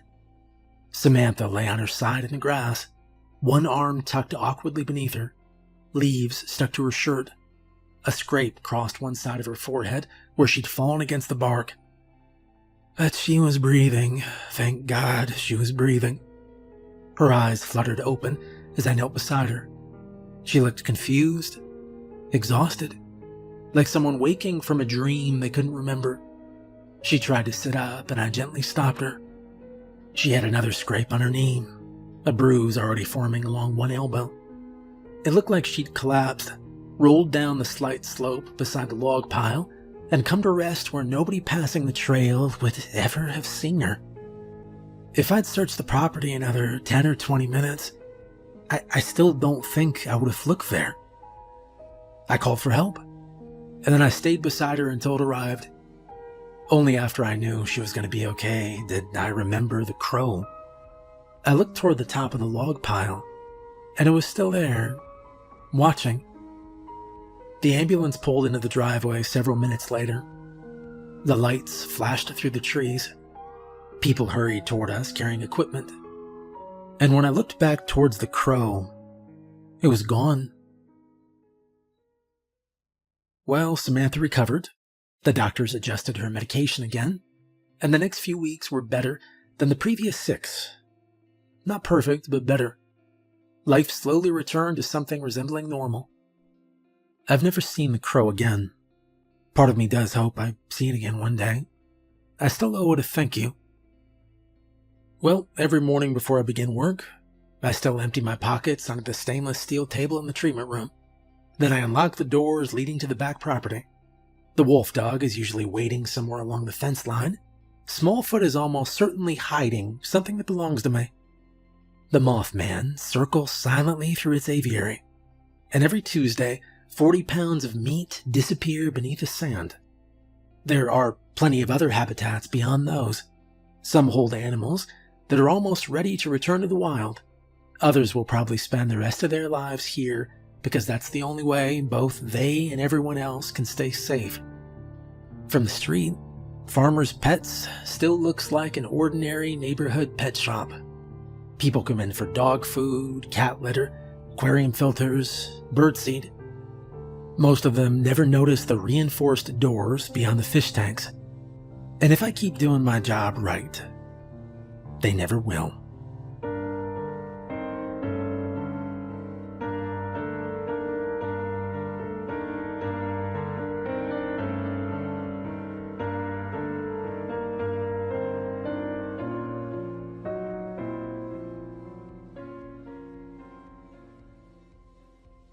Name's Charlie. I'm 25. Been on the road since I was 20. Bouncing from town to town with everything I own packed into an old army duffel on the backseat of a 94 Corolla. It's the kind of car that makes a weird noise if you push it anywhere near 60. College didn't work out. I gave it a shot, I really did. Lasted a year and a half before the whole thing fell apart. Didn't fail out, exactly. Just stopped going. I remember sitting in a lecture hall, listening to some guy talk about classic literature or whatever, and thinking, this ain't for me. Never had a head for books. I can read, sure, but it's slow going, like pushing mud uphill. Half the time I'd get through a chapter and realize I did not remember a single thing. That's the hard truth of it. But I can work. Always could. You give me a grill, a fryer, a mop, whatever, I'll do it. No complaints. I show up on time, I stay late, I don't mess around. That's worth something, even if it doesn't come with a fancy title or a name tag with manager on it. I don't need that. I just need the check. Ain't for me anyway. It's for my little brother Sam. Kid's 16 now. Smart as hell. The kind of smart that makes you proud. Talks about science stuff, math theories, plans for college, and I try to keep up, but mostly I just nod and say, "That's real good, Sam." He's polite about it, pretends I'm following along, but he knows. He's always known he got the brains in the family. And that's fine. That's more than fine. My job's just to keep the lights on back home and send him what I can. Mom's not around anymore.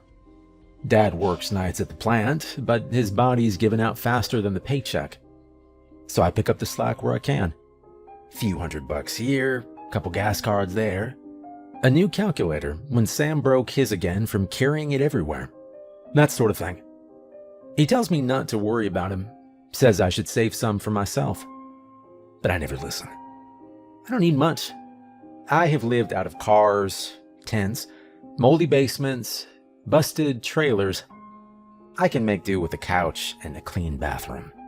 Give me a cup of joe and a hot meal and I will call it a good night.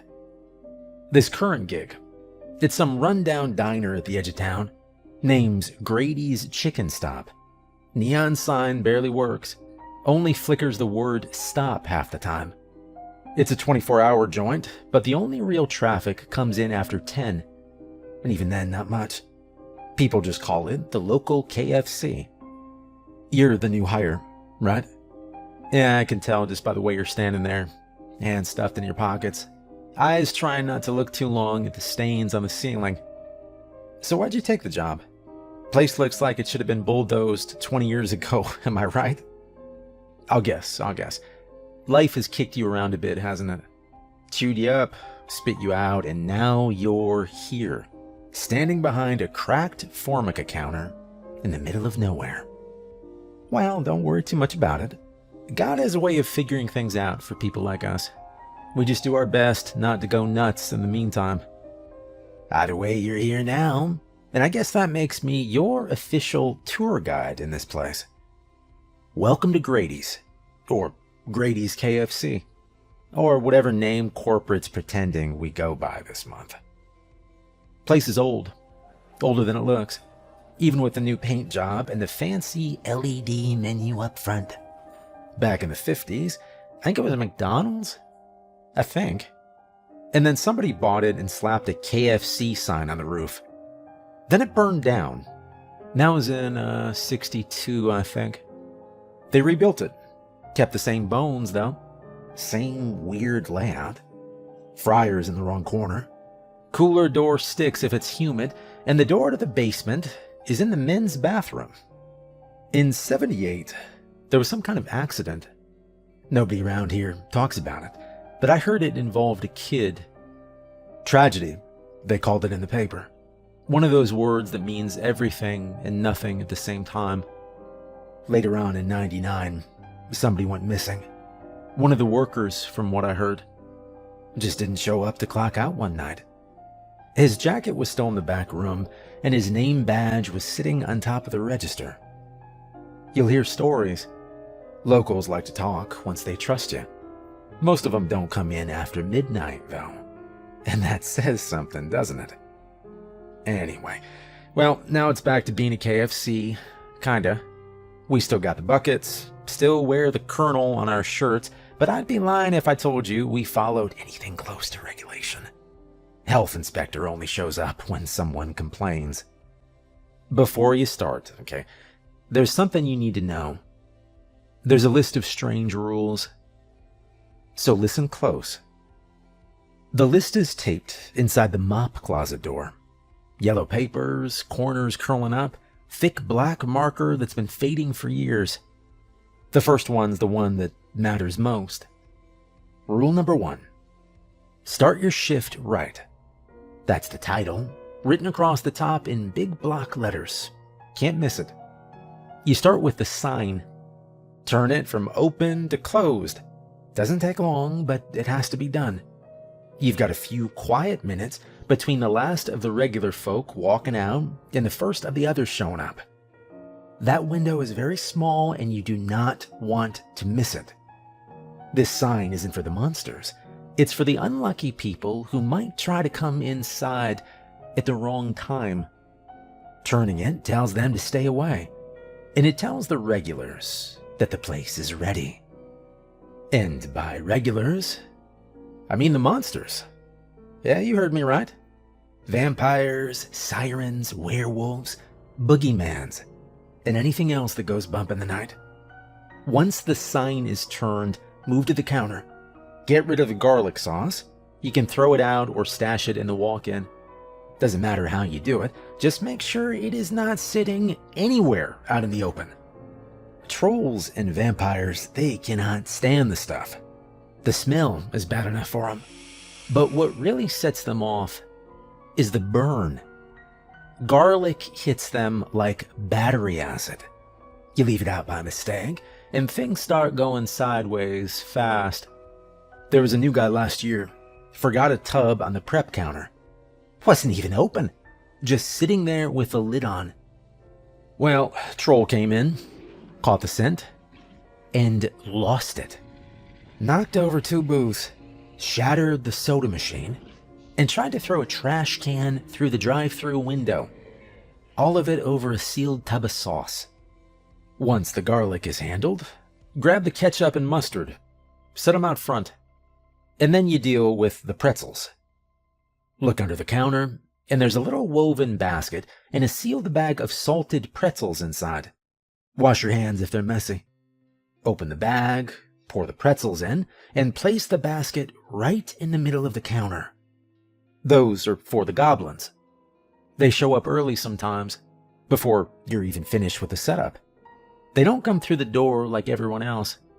1 minute the restaurant's empty, the next you'll turn around and there they are, crouched on the napkin dispenser or perched on top of the soda machine. 5 or 6 of them just blinking at you. They don't order food. They're not here to eat. They're here to work. They mop. They take out the trash. They scrape the fryer bins and clean the drains and fix whatever gets stuck in the ice machine. Nobody trained them. They don't speak to anyone either, but they get the job done and they do it fast. That is, if you've put the pretzels out. Forget the pretzels and things start going wrong. They'll dump grease down the sink. They'll jam the doors with bits of fryer baskets. This one time, they stuck forks in the toaster slots and made the lights flicker until someone reset the breakers by hand. Worst I have seen was the jukebox. They rigged it to play the same Conway Twitty track on repeat. 6 hours nonstop. Unplugging didn't help. The manager had to bring in someone in a white button-down who didn't blink once during the whole visit. I didn't ask what department he was from. The salt is what binds the goblins to the job. That's the part that matters. They won't work without it, and you don't want them wandering around bored. So you do the routine. Sign, garlic, ketchup, mustard, pretzels. Always in that order. And you've got 3 minutes to do it all. We call it the quick change. After a while, comes muscle memory. My hands already know what to do before my head catches up. I have done it in my sleep more than once. Flip the sign, clear the sauce, set the bottles, basket on the counter, done. Some people try to race themselves. They treat it like a challenge. Try to beat their best time. Try shooting for employee of the month, things like that.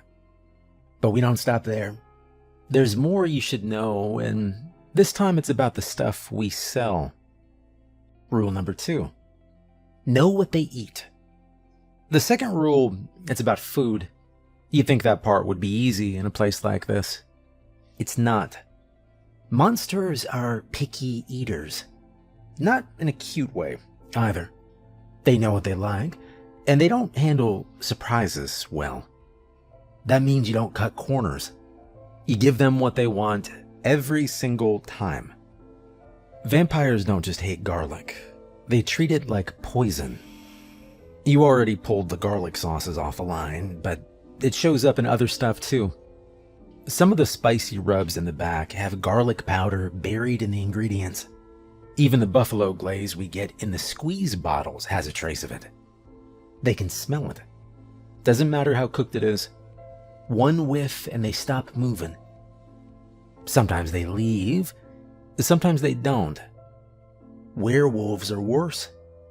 They've got a problem with the mint syrup we keep near the lemonade machine. It's supposed to be for the citrus cooler on the daytime menu. Green label, strong smell, kinda sticky when it dries. On the day shift, it's no big deal. People like it. At night, you keep it locked up.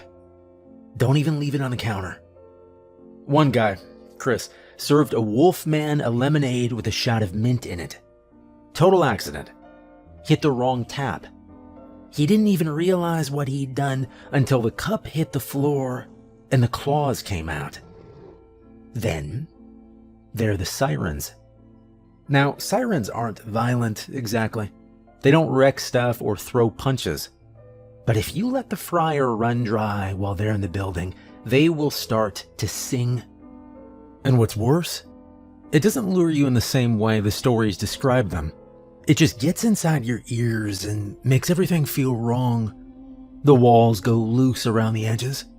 Things stop lining up. You feel like your brain is trying to move sideways. And then you find yourself at the edge of the dock, ready to drown yourself. There was a girl here last summer, Steph, worked register mostly. She ran out of pies during a rush and had to tell a siren to wait. She only heard one note. Just one. Left in the middle of her shift and never said a word to anyone. 2 days later, someone found her sitting in the walk-in at the Wendy's 5 towns over, standing near a deep pool. And Steph didn't know how to swim. Keep the fryers full. Keep the pies stocked. Don't let the syrup run low. If it's got sugar in it, the sirens are going to want it. All of it. There's a red binder under the register. It's been there longer than I have. The spine's half gone, and someone tried to glue the back cover on, but it's still holding together, barely. Inside are pages on everyone who's ever come through here more than once. Monsters, I mean. 1 page per regular. Name, notes, habits, what they order, what they don't like, what they've done in the past. It's basically our version of a field guide, and it's supposed to help keep the place running. Some of the names are crossed out, though. I don't ask why. You'll get to know the regulars. You kinda have to. There's a vampire who always orders 2 chicken tenders and a side of slaw, no sauce. Leaves exact change. Never looks at you. There's a siren who dunks her fries in chocolate syrup. She hums while she eats. You'll hear it. The binder doesn't leave the counter during your shift. You don't take it home. You don't copy it. You read it when it's slow. You keep it close when it's not. Some of the names are underlined. Those are ones to watch. Not bad, necessarily, just unpredictable. Some are circled. That usually means they're safe. The regulars, the routine types. A few have red marks across the corner. If you see one of those, you don't talk. You don't smile. You don't take your time. You serve them what they want and move on. No one puts a name in the binder unless they've been here more than once. So if someone walks in and they're not in there, pay attention. New monsters don't always know the rules, and some don't care. Either way, they notice when you mess up their food. Rule number 3. Dead children eat for free. Sometimes, while you're wiping down the counter or restocking the sauces, you'll look up and notice the dining room isn't empty anymore. You won't hear the bell above the door, and you won't catch them walking in. One moment the place will be quiet, and the next, They'll already be standing there like they've been waiting a long time. They usually show up in small groups, 2 at a time, sometimes 3 or 4. Once in a while, a whole line of them, walking close together, like they're afraid to lose each other. The way they move reminds me of school field trips, hands tucked into sleeves, eyes on the floor, no one talking. Most of the time, their clothes don't match the season. I've seen kids come in wearing tank tops in the middle of winter or zipped up coats in the dead of summer. One girl came in once wearing slippers and hospital socks. Her hair was soaked through, even though it hadn't rained in days. They don't speak when they reach the counter. They just step up one at a time and point. Sometimes they want fries, sometimes a milkshake or nuggets. They point, you nod, you back it up, and you hand it over. And you never charge them, not a single cent. Corporate covers that cost just fine, so don't go chasing them down for change, okay? That's the rule. Dead children eat for free. Look, no one knows how they died, and we don't ask, okay? And we don't really want to know why they eat, either. People talk about them a lot online. Not just the ones that show up here. I mean, the dead ones all around this town. You'll find entire channels full of stories about children who died too early, but didn't leave. Some of the videos are clearly fake, with bad voiceover and stock photos, but a few of them feel real in a way you don't want them to.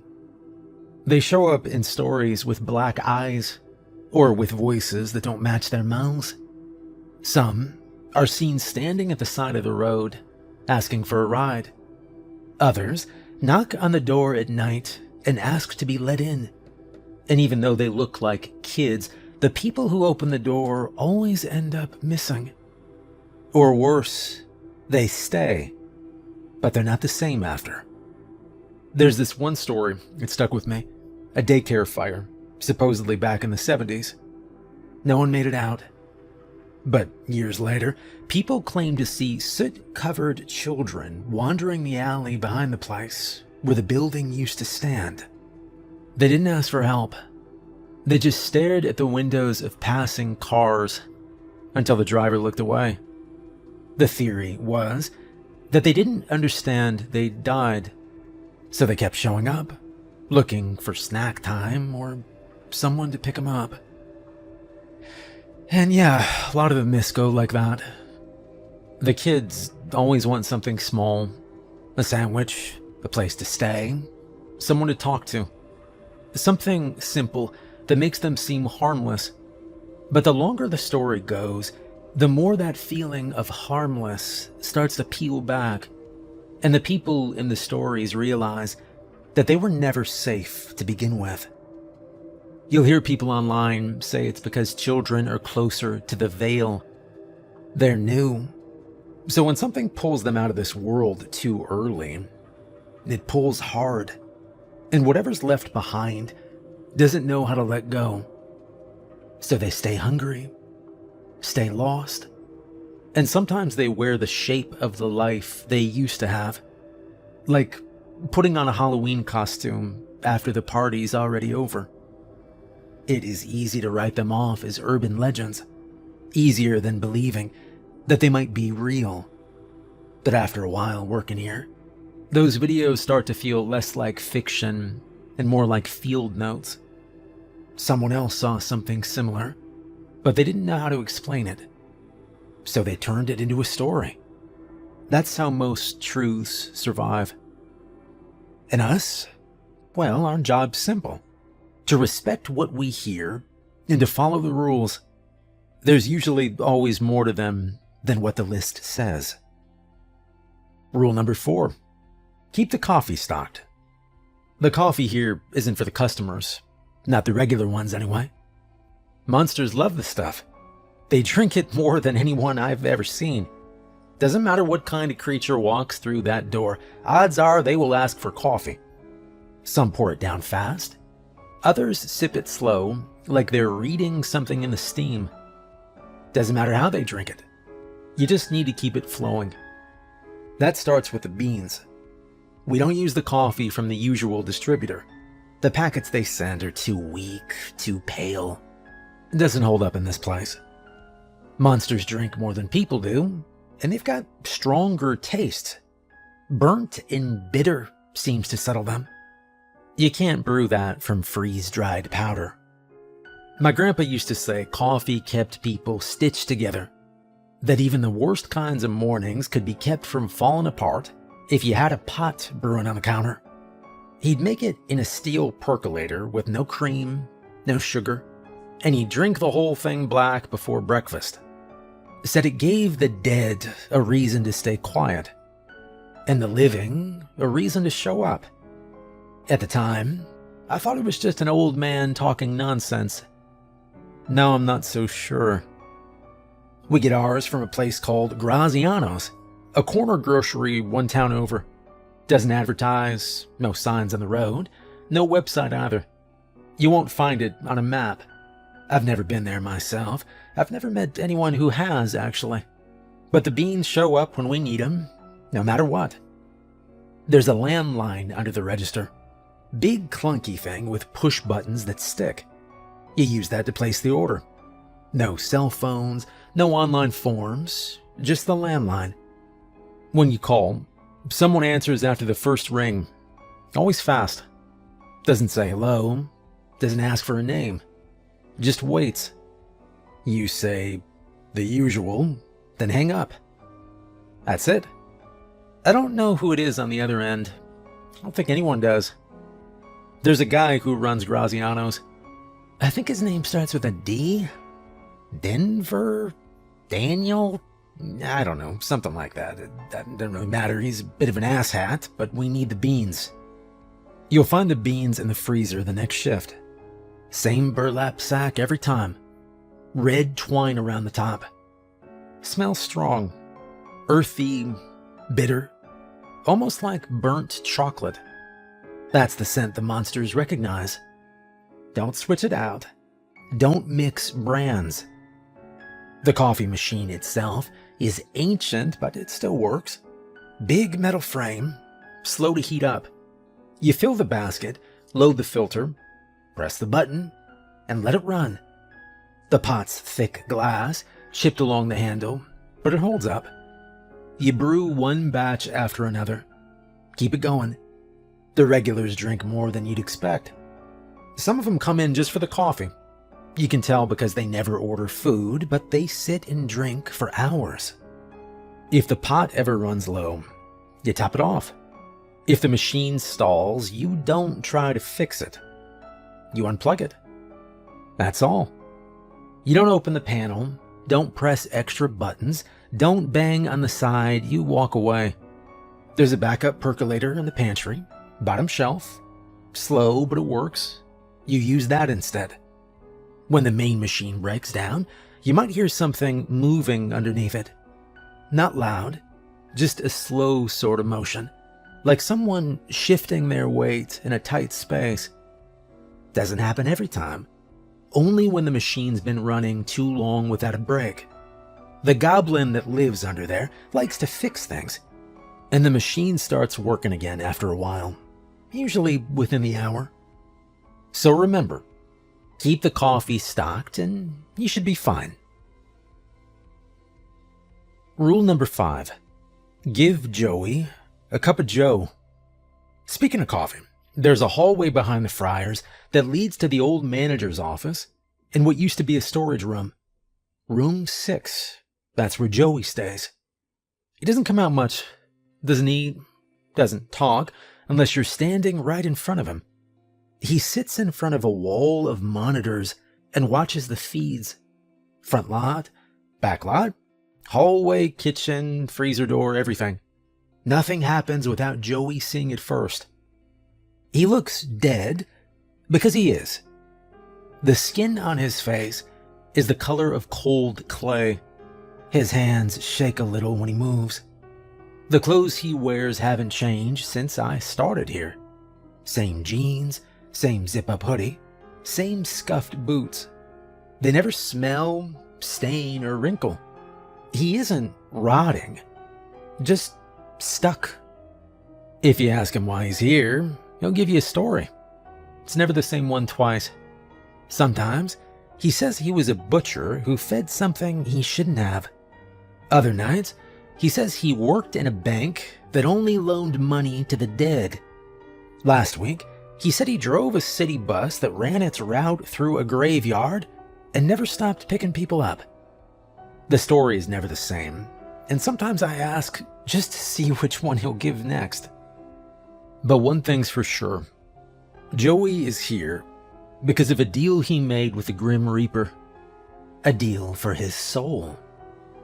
Now, most people imagine the Grim Reaper as a skeleton in a robe carrying a sieve, showing up when someone's time runs out.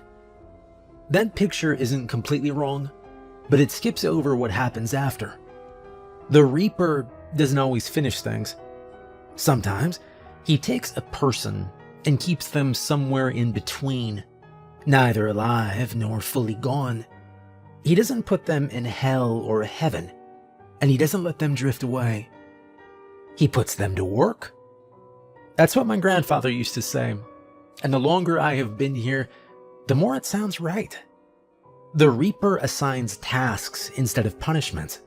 He gives out jobs that fit whatever went wrong in a life. Long jobs without an end date. It isn't torture in the way people think. It's just endless duty with no way to clock out. And if you're lucky, you keep a body that can still move. That's actually where the real idea of zombies comes from. They're not rotting, brainless things like the movies show. They're not hunters or monsters. They're people caught between two states. Still moving, but no longer healing. Still breathing, but not really alive. They don't decay and they don't get better. They just continue, like a sentence that's been left unfinished for years. Most of them lose their sense of who they were, and what's left is only the habit of moving. Joey hasn't lost all of it yet. He remembers enough to sit in room 6, keep an eye on the screens, and drink his coffee. Whatever the Reaper assigned him to do, he's still doing it. He doesn't sleep, and he doesn't look away from the cameras. That's what keeps the rest of us safe when we're too busy to notice what's outside. So, we bring him coffee every shift. Black with cream. Hot enough that you'll burn your hand if the lid slips. Don't get creative. Don't add anything, okay? Just brew it and bring it straight back. He doesn't ask for much, but I try to visit once every shift. You don't have to stay long. Just drop the cup, say thanks, and leave. Whatever Joey was before this job, it led him to where he is now. And whatever he did, the Grim Reaper must have thought this was fair. That's what Joey says, that he was cursed to work odd jobs until the end of time. Security, inventory, night shift, janitorial. Says the Reaper wants him useful. I don't know what kind of life leads to a strange punishment like that. But I know this. Joey keeps watch. He sees what's out there before it sees us. He's the reason things don't walk through the back door unannounced. So you respect him. You bring him his coffee. You don't ask how long he's been here. And that's the 5th rule. Bring Joey his cup of joe every shift. And don't forget the cream. All right, and rule number 6. Clock out by doing the salt lines. At the end of your shift, there's something you'll do before locking up. You'll sweep a line of salt across each way out. Doesn't take long, and you'll do it every night whether you feel like it or not. The salt comes from a bag under the register. It's heavy, and the grains are coarse, not the kind you'll find in a kitchen. It doesn't pour like regular table salt, and it holds a bit of moisture no matter how long it sits sealed. When you hold it, you'll notice it clings to your fingers a little, just enough to remind you this isn't for flavor. There's a scoop in the bag. Keep the bag dry. That matters more than anything. You don't need to empty it out. just take enough to lay a clean line. You'll start at the front door, run the salt edge to edge, right across the threshold. Doesn't need to be deep, but it does need to be unbroken. No gaps, no thin spots. Then you'll do the drive-through window, pouring it along the inside sill. The last one's the back door near the freezer. Same process. We started doing this because of someone who waits across the street. Most nights, if you look past the lot, just beyond the edge of the curb, you'll see a man standing under the broken street lamp. Nobody's caught him showing up. He's already there by the time the place starts to shut down. Doesn't matter if you close early or late, he's already standing there when you check. The street light above him hasn't worked in years, but he's always easy to spot. Dirk, the guy who trained me, called him Mr. Widemouth. Said the name came from an old story online. The name stuck, even if this one doesn't move or talk like the thing from those early creepypasta threads. Maybe it's the same one. Maybe they just pass names around. His face looks normal at first, but then your eyes settle on it, and you'll understand the name. His mouth stretches too far. He started showing up every closing shift months ago, and an old manager got the idea that it was time to start laying salt lines around the property. Salt has been used in protection rites for centuries. Different cultures placed it at thresholds, mixed into the bricks, buried it under windows, or circled it around beds. Some said it purified. Some said it sealed. Some believed it reminded the dead that the boundary was still there. Whatever the reason, it stayed in practice long enough to become a habit in places that dealt with things like this. We picked it up after he started showing up more often. You won't be told what happens if you forget. Nobody shares those stories. So that's the final rule. Don't forget the salt. Alright, well, that's all the rules. There's more you'll figure out for yourself, probably. The mop closet has a leak. The drive-through headset cuts out every third night. Don't use the microwave after 1 a.m. And don't ask why the security monitor in room 6 sometimes shows red doors we don't have. The job's not hard, exactly. Just take someone who knows how to pay attention. Someone who doesn't get too curious. Someone who's good at keeping their head down and their hands busy. You know, you actually seem like that kind of person. Well, I got some things to finish in the back, but you're ready to take the register now. Coffee's already brewing, fryers are hot. If you get a quiet minute, check the red binder. Start learning the names. It'll help. Oh, yeah, don't forget the pretzels. The goblins are already under the sink. You won't hear them, but they're waiting. Sign's still flipped open, so don't let the time get away from you. 3 minutes goes faster than you think. And remember, when the shift ends, don't forget the salt. I'll be out back if you need anything. And, yeah, good luck.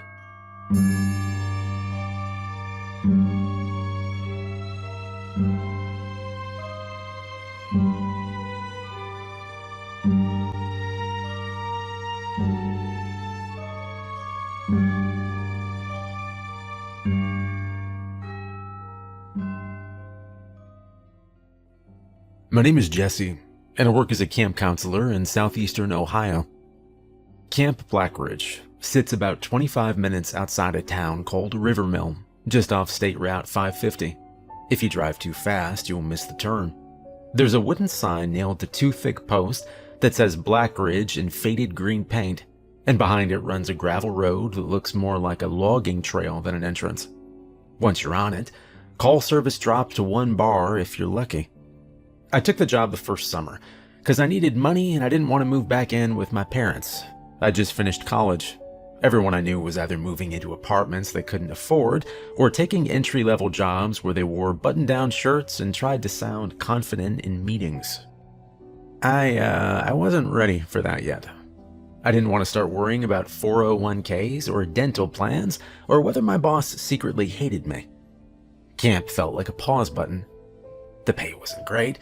You got a bunk in a staff cabin, 3 meals a day, and a small stipend at the end of the summer. But you also got to wake up with the sun and fall asleep exhausted in a way that felt earned. You spent your days outside instead of staring at a screen, and you spent most of your time around kids who still thought the world was interesting. That part mattered more than I expected. Kids are not jaded yet. They don't wake up already tired of the week. They don't scroll through news feeds looking for something to be angry about like the rest of us do. They don't sit around arguing about mortgages or layoffs or whether they're behind in life. They care about real, immediate things. Whether they can climb the ropes course without freezing halfway up. Whether their cabin wins capture the flag. Whether the frog they found by the dock is a bullfrog or just a big toad. You tell a 10-year-old, you can do hard things. And they believe you. They try again, they fall, scrape a knee, wipe their face, and try again anyway. They don't spend 20 minutes overthinking it. I run the outdoor skills rotation. Knots, basic map reading, fire safety, simple shelter building. The first time a kid tied a clean bowline and realized it wouldn't slip no matter how hard you pulled, their whole face changed. It was like you'd handed them something secret. Something useful. Something that belonged to them. And that's why I keep coming back. Camp Black Ridge sits in a wide clearing carved into the forest. Southeastern Ohio isn't flat. It rolls. Hills fold into each other like waves made of trees. The forest here is mostly oak and maple, with some sycamore near the water and thick patches of ferns closer to the low ground. In July, the air smells like pine sap, damp earth, and sunscreen.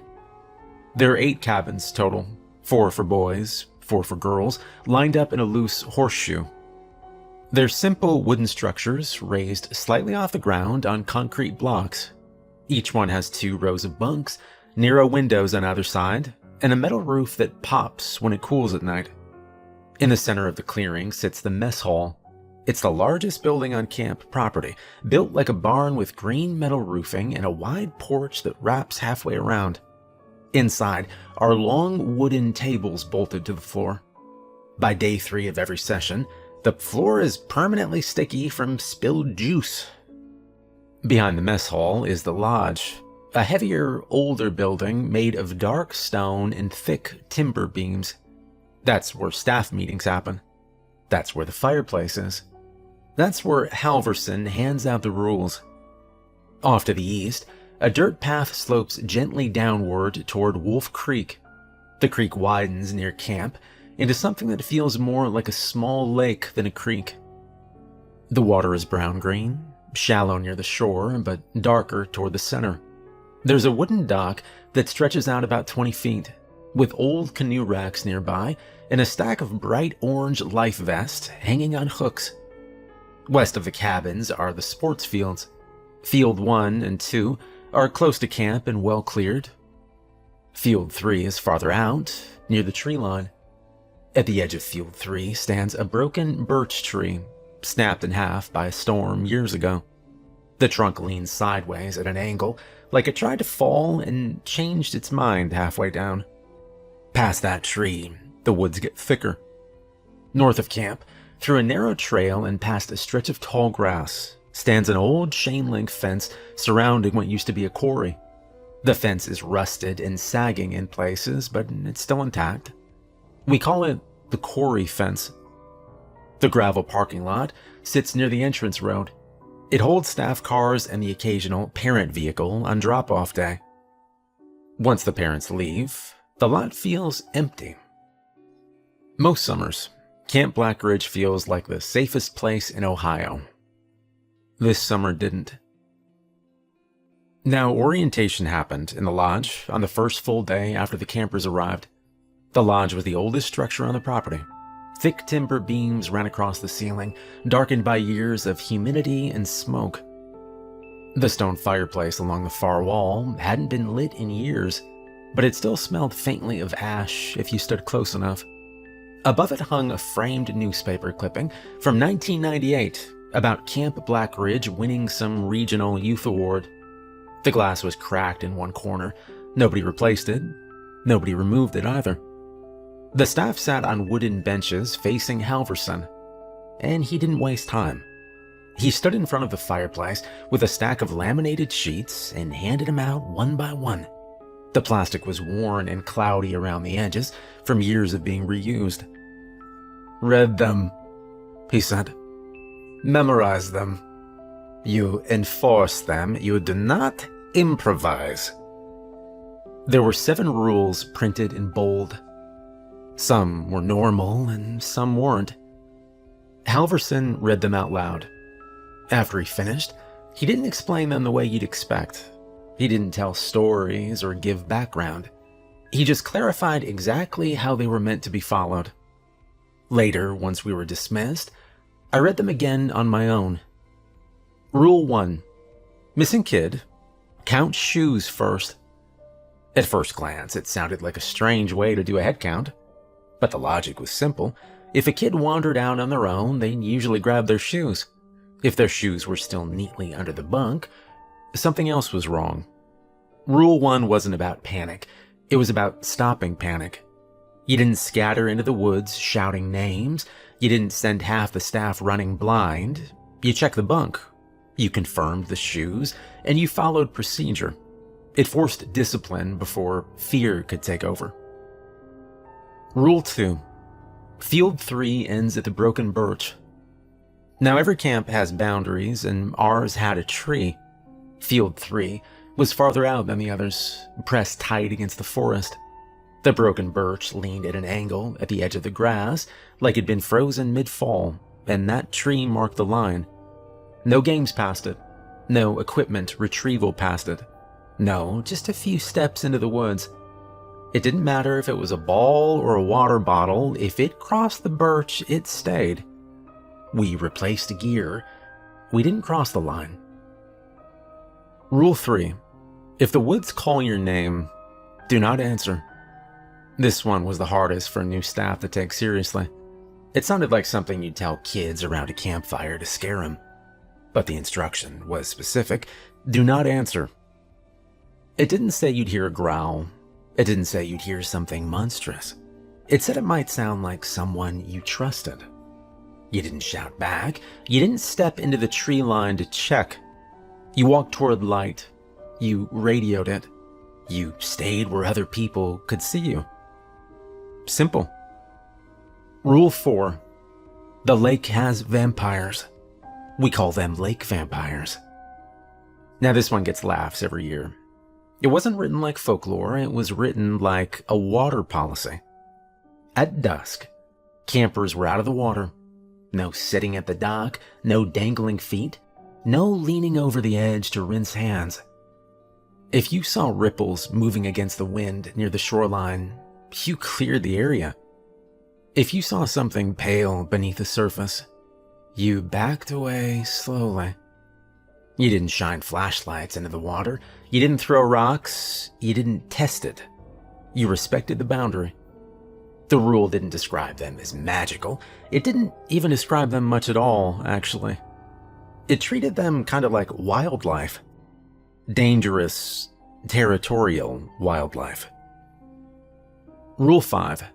If you hear tapping at a cabin window after lights out, you turn every light on. Cabins settle at night.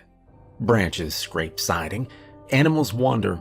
But this rule wasn't about guessing what it was.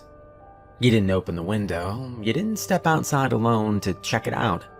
You turned on every overhead light. You woke the second counselor. You accounted for every camper immediately. You created visibility. Whatever tapped didn't like light. Rule 6. Nobody goes near the quarry fence after dark. The quarry sat north of camp, fenced off with old chain link that had rusted but not fallen. There was no program activity up there, no reason for campers to approach it. If you saw someone standing near that fence after sunset, the rule was clear. It wasn't staff. You locked the lodge, you called Halverson. You did not approach. The rule didn't speculate on what might be there. It just drew a line. And Rule 7. 3 whistle blasts mean freeze, count, regroup. This one was straightforward. 3 blasts overrode everything. No chasing or splitting up, no hero runs into the woods. Everyone returned to the lit area and stayed there until accounted for. It was a reset button. In chaos, you didn't add motion, you removed it. After orientation ended, the rules were never discussed in detail again. They weren't posted on cabin walls, they weren't explained to campers beyond what was necessary. They just existed. Printed, laminated, passed down, like they'd been there longer than any of us.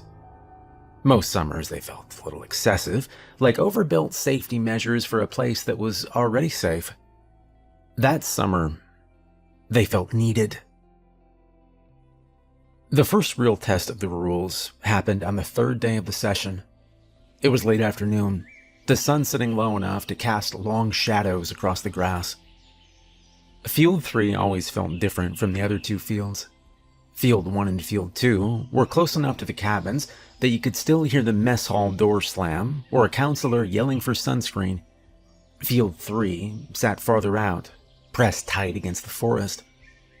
The broken birch marked the edge. From a distance, it just looked like a dead tree.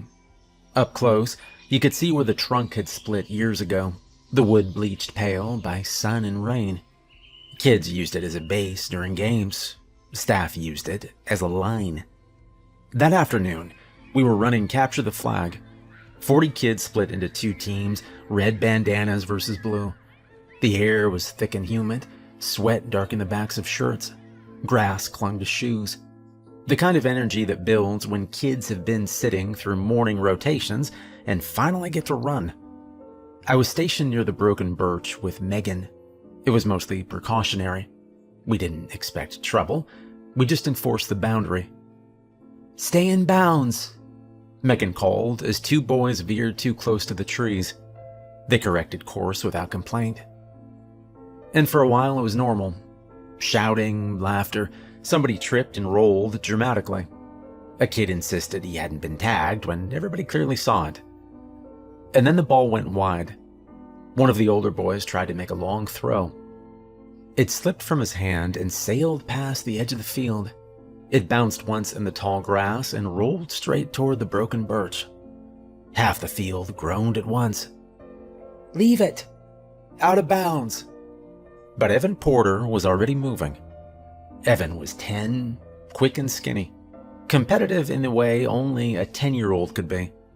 He sprinted across the grass before I could even shout his name. He ducked past the broken birch and into the trees without slowing down. And I moved without thinking. "Evan," I called. I crossed the line. And the difference was immediate. Sound dulled behind me. The shouting from the field softened, like someone had closed a door. The ground shifted from dry grass to softer earth, layered with leaves and pine needles. The air felt cooler under the canopy. "Got it," Evan said ahead of me. He bent to grab the ball. "Leave it," I said. "We don't need it." He hesitated, then straightened up. And that was when I noticed the second ball. It sat a few yards deeper into the trees, half hidden in brush. Faded red, mud-caked, deflated along one seam. It wasn't ours. Evan noticed it too. "Was that from last year?" he asked. I didn't answer. My eyes kept moving. A strip of fabric hung from a thorn branch nearby, blue cotton and torn at the edge. I stepped closer. It was a camp shirt. The Black Ridge logo barely visible under dirt and weathering. It was old, not from this week. "Jesse?" Evan said quietly. The woods felt wrong. Quiet. No birds or insects.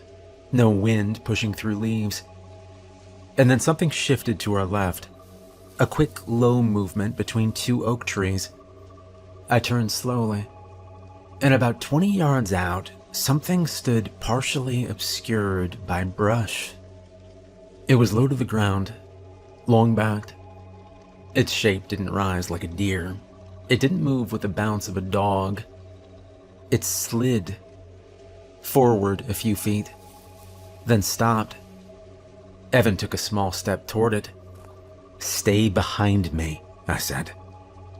The shape held still. I couldn't make out clear features, no visible eyes, no obvious fur pattern, just form. And then I heard it. 3 sharp whistle blasts from the direction of camp. Rule 7. Freeze, count, regroup. The sound cut clean through the trees. "Okay," I said, "we're done." I grabbed Evan's shoulder and stepped backward toward the field, keeping my eyes on the spot where the shape stood. It didn't rush us or crash through brush. It simply wasn't there anymore. We crossed quickly back over the broken birch, and sound rushed back in all at once. Kids yelling, Megan blowing her whistle again, someone laughing, unaware. Rick was already moving toward us from across the clearing. He didn't look at Evan first. He looked at me. "You crossed," he said. "Yeah. What did you see?" I don't know. I saw something low, move sideways, fast," I said. Rick nodded once like that confirmed something. Halverson walked over a moment later. "Explain," he said. I told him about the ball, the second ball, the shirt, the movement. He didn't interrupt. When I finished, he looked at the broken birch for a long moment. "That is why it's there," he said quietly. Evan stood between us, clutching the ball like it was evidence. "What was that?" he asked. Halverson crouched down so he was level with him. "It wasn't part of the game," he said. "And you don't chase things that aren't part of the game." He stood back up. "Field's closed," he said. The kids groaned, but nobody argued. We redirected them toward Field 1 and ended the game early. On the way back to camp, the energy felt different. Whispers spread fast. "Was it a bear? Did you see eyes? Is that why we can't go past the tree?" I kept my answers short. "Boundaries exist for a reason," I told him. That night at dinner, I noticed Rick scanning the tree line more often than usual. After sunset, I did another walk down to Field 3 alone. I stayed on the grass. The broken birch leaned exactly where it always had, and nothing moved beyond it. But near the base of the tree, half hidden in weeds, I saw something I hadn't noticed before. A sneaker. It was caked with dirt and stiff from weather, positioned just past the line. It looked old. The lake looked harmless during the day. Wolf Creek widened near camp into a stretch of water that felt almost lazy. Brown-green surface, dragonflies skimming low. Canoes tied neatly to the dock. Kids lined up in bright orange life vests, waiting for swim checks. If you stood on the dock at noon, you could see the sandy bottom near the edge. You could hear minnows darting in the shallows. You could hear nothing but splashing and laughter. And that was why Rule 4 sounded ridiculous on paper. Lake vampires. We called them that because the rule did, not because anyone had officially confirmed what they were. The third evening after the Field 3 incident, the air cooled earlier than usual. Clouds rolled in from the west and flattened the sunset into a dull orange smear behind the trees. We were finishing open swim. 5 minutes, I called from the dock. Kids groaned, but started paddling toward shore. Megan stood at the edge of the roped swim boundary, counting heads. Rick was near the canoe racks, checking a loose strap. The water looked calm. And then Tyler, the same counselor who had laughed at the rule during orientation, noticed something near the far side of the dock. Did you see that? He asked. See what? I asked. Ripples, he said. There's no wind. And he wasn't wrong. The trees were still. The water near the shoreline was smooth. But about 10 feet out from the dock, a small patch of surface began to shift. Not in a circle like a fish, not in a line like a drifting branch. It moved against the faint current. I stepped closer to the edge of the dock. "Everybody out," I said, keeping my voice low. "Now." The kids hesitated. "Out," Megan repeated, sharper this time. They climbed onto the dock and onto shore in a cluster, dripping and confused. The ripples grew, and something pale appeared just beneath the surface. At first, I thought it was a reflection, maybe a patch of sky breaking through the clouds. But it held shape. A face, not floating or drifting, just below the waterline. Eyes open. The skin looked white, not like a person's skin underwater, but like something that had never seen the sun. It didn't blink or move its mouth. It just stared upward through the surface. "Back up," I said quietly. The kids behind me started whispering. "Is that a mask? Is someone under there?" And then another pale shape surfaced a few feet away. And another. 3 faces now, just under the water. Tyler stepped forward with a flashlight clipped to his belt. "Hold on, it's probably just—" "Don't," I interrupted. But he was already raising the light. He clicked on it and aimed it directly at the water. The beam cut through the surface and struck the nearest face. For half a second, nothing happened. And then the water exploded. The face shot upward, breaking the surface in a violent surge. A mouth opened wide enough to show rows of teeth that were too narrow and too many. Hands, long-fingered, pale, almost gray, latched onto the edge of the dock. The thing moved fast. Faster than any person could have moved. The dock rattled under impact. Kids screamed. "Back," I said. I grabbed the nearest camper, a small boy who had frozen in place, and I yanked him away from the edge. Megan blew her whistle once, sharp and hard. Rick grabbed Tyler by the back of his shirt and dragged him backward as the creature lunged again, its hands scraping against the wood. The flashlight beam wobbled wildly and then fell into the water. For a moment, the pale figure was fully visible above the surface. And then it vanished straight down, taking the ripples with it. The water stilled almost immediately. The other pale faces disappeared beneath the surface in the same smooth motion. Silence fell over the dock. The only sound was heavy breathing. "Everyone inside," Halverson said from behind us. I hadn't even seen him approach. He didn't shout or run, he simply directed. We herded the campers toward the lodge in a tight group. Nobody splashed and nobody looked back. Inside the lodge, Halverson locked the doors. "How many?" he asked Megan. "All accounted for," she said. He nodded once. "The dock is closed until further notice." Tyler was pale. I just shined a light," he muttered. Rick looked at him flatly. "Rules said don't." Nobody argued.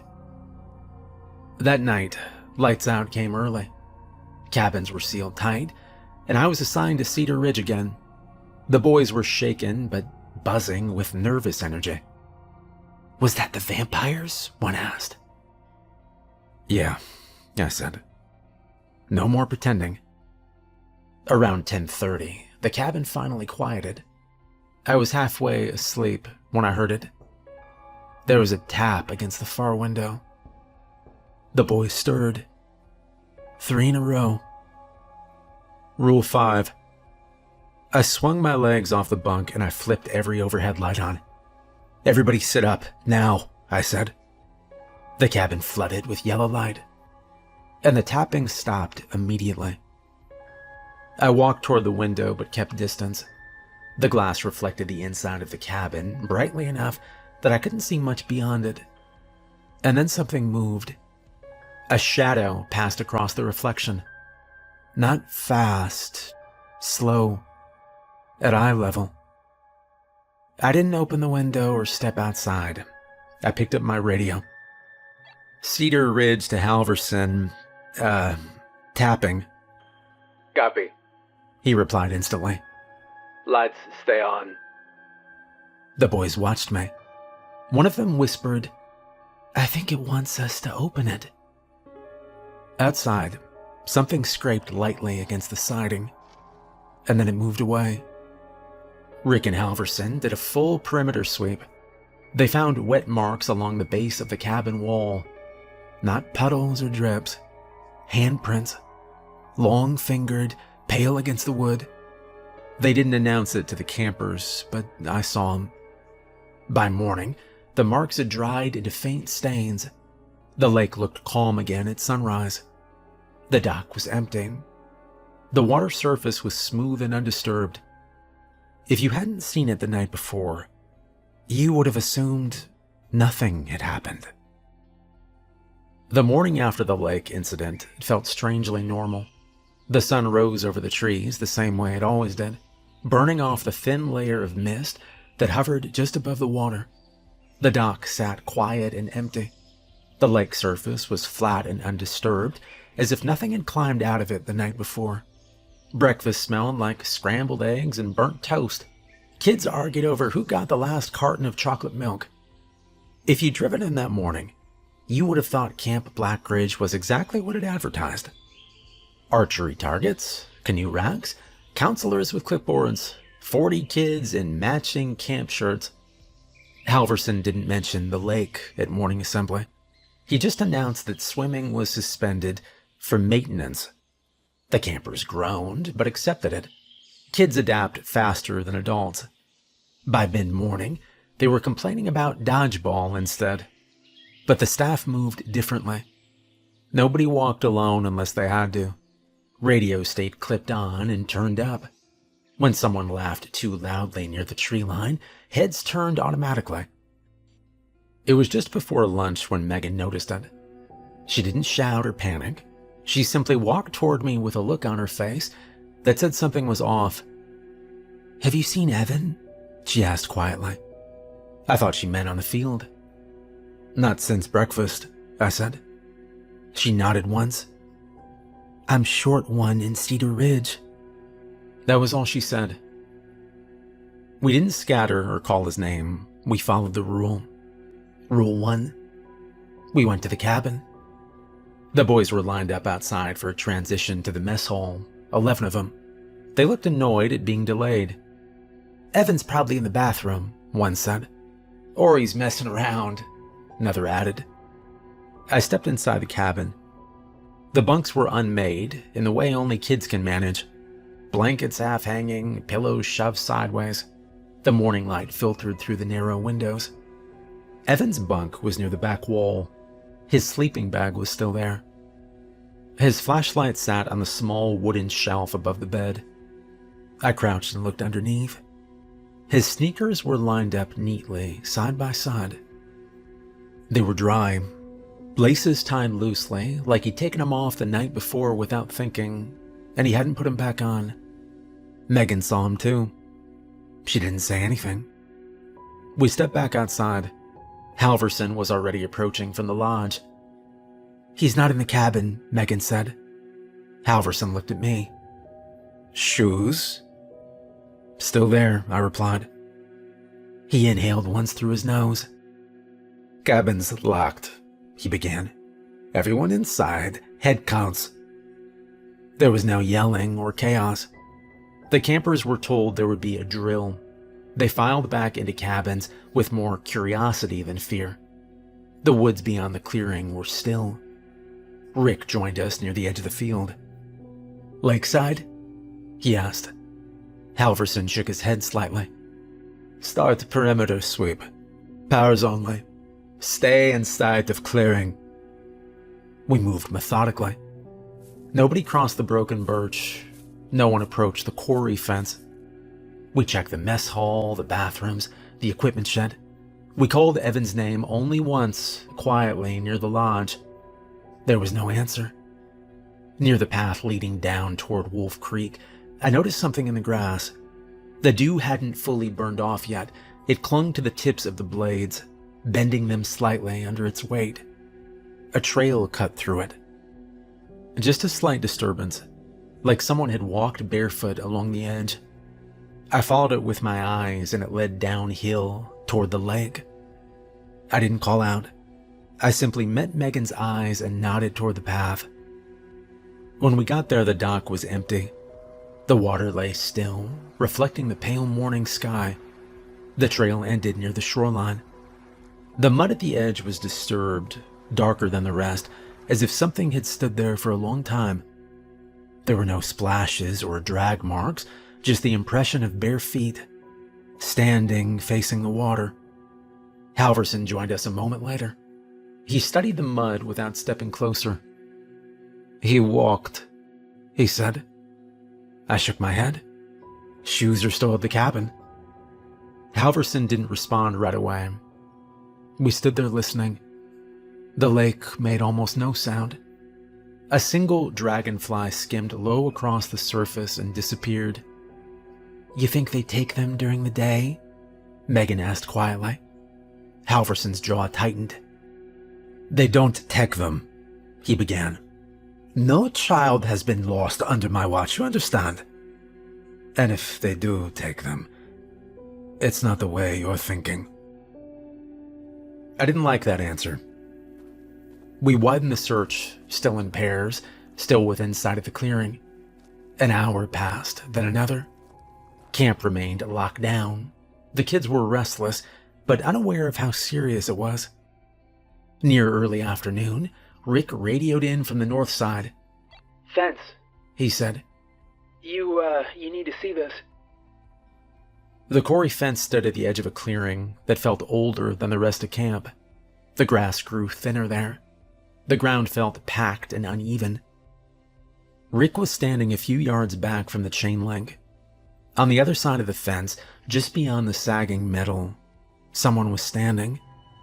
At first glance, I thought it was one of the older campers. Small frame, short hair, facing us. But something about the posture felt wrong. It was too still. The head tilted slightly to one side, as if the neck didn't quite hold it correctly. "Evan?" Megan called. The figure didn't respond. I felt the urge to step forward, to get closer, to confirm. And then I heard it. "Jesse?" The voice came from somewhere behind us. It was soft and calm, and I turned instinctively, but no one was there. "Jesse." This time it sounded closer, familiar. Rule 3. Do not answer. I forced myself to keep my eyes on the figure by the fence. "Evan," Halverson said again, louder this time. The shape shifted slightly. Not a step, just a subtle adjustment, like a body settling. I noticed something else then. Feet. Bare, standing on the dirt beyond the fence. The skin looked pale against the darker soil, and too clean, as if it hadn't walked through grass or mud at all. 3 whistle blasts cut through the air just then. Rick had already lifted his whistle to his mouth. Rule 7. Freeze, count, regroup. The sound snapped something inside me back into place, and we stepped backward together without turning our backs. The figure beyond the fence didn't chase. It didn't move at all. It simply stood there as we retreated toward the clearing. By the time we reached the edge of Field 2, The fence was partially obscured by trees again, and when we looked back, the figure was gone. Back in the clearing, Halverson gathered the staff. "Full lockdown," he said quietly. "No one near water. No one near fence. No one goes near field 3. "What about Evan?" Tyler asked. Halverson looked toward the lake and then said, "He's still here."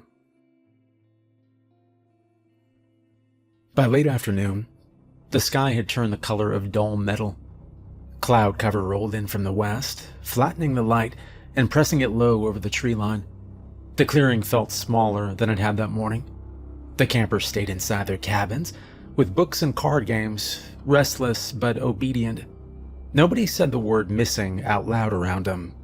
We didn't need to. Halverson had us rotating watch in pairs. No one watched the lake alone. No one near the fence. Nobody near field 3. It was Megan who saw him first. "He's down there," she said quietly.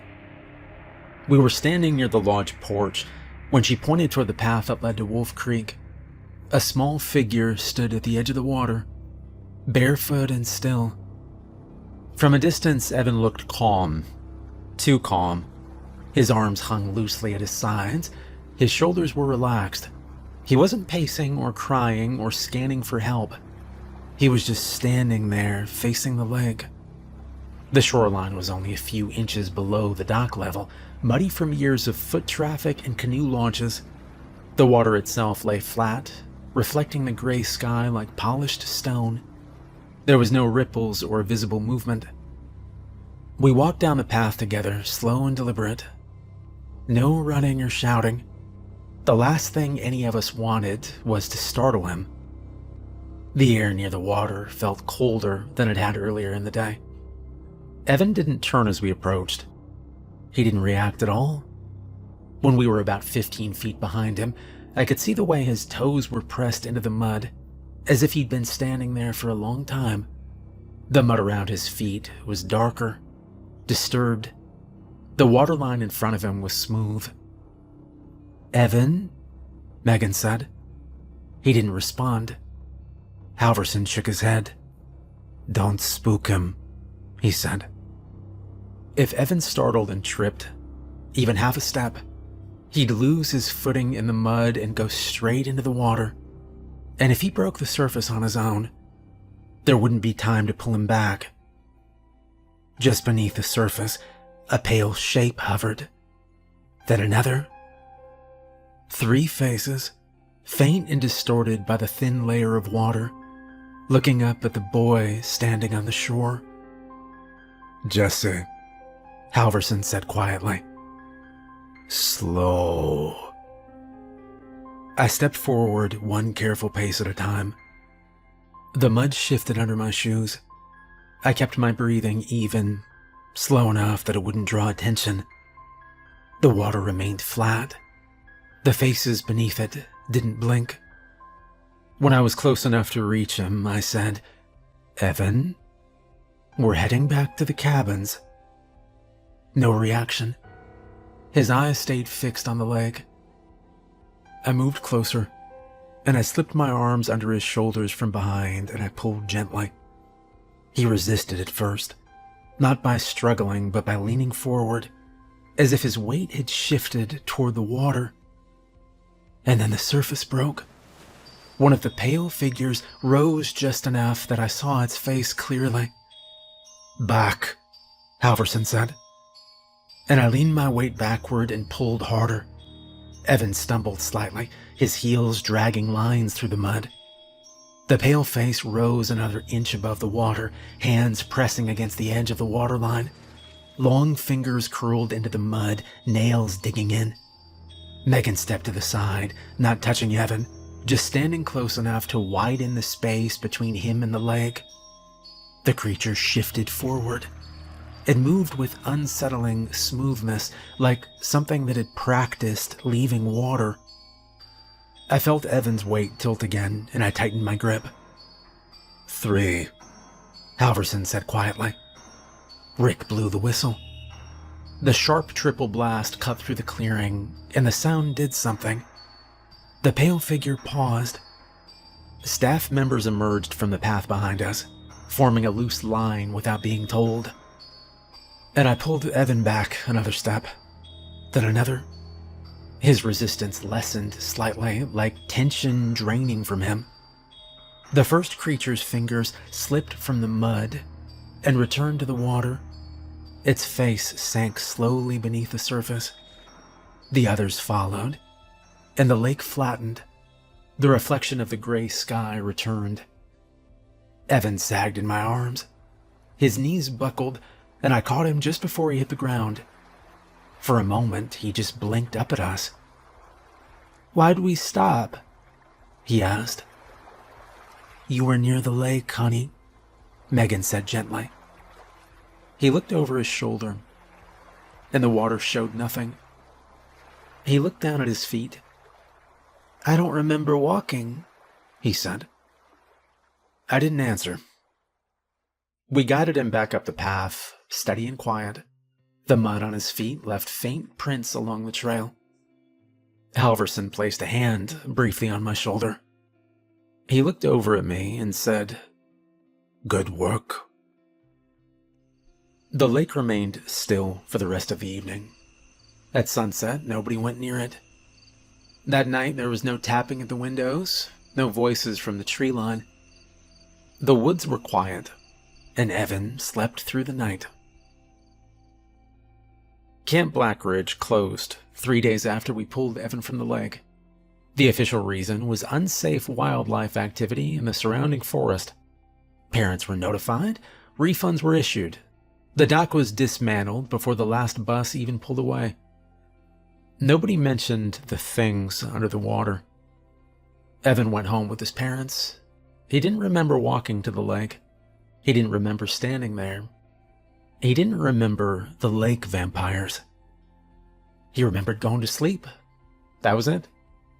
Halverson didn't hold the dramatic meeting. He didn't give a speech about bravery or danger. He just gathered the staff in the lodge one last time and reminded us of the rules. Nobody argued. Field 3 was shortened the following season. A rope line was installed 10 feet before the broken birch. Swimming hours were cut back.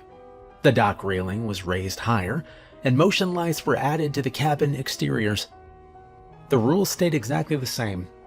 Count shoes, don't cross the birch line, don't answer your name, clear the lake at dusk, turn the lights on if there's tapping, stay away from the quarry fence, 3 whistle blast mean regroup. Most summers, nothing happens. Most summers, the lake looks calm and the woods stay quiet. That's the part people don't understand.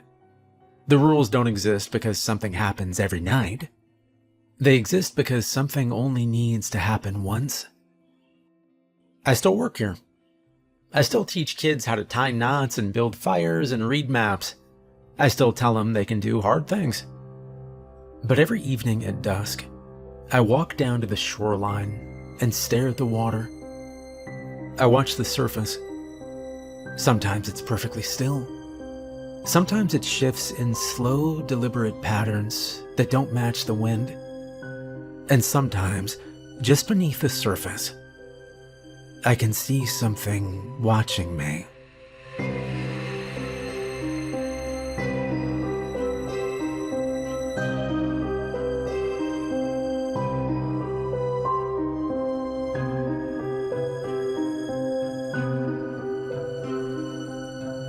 Hey, I hope you enjoyed the video. Special thank you to all my patrons. If you'd like to become a supporter on Patreon, there's a link in the description.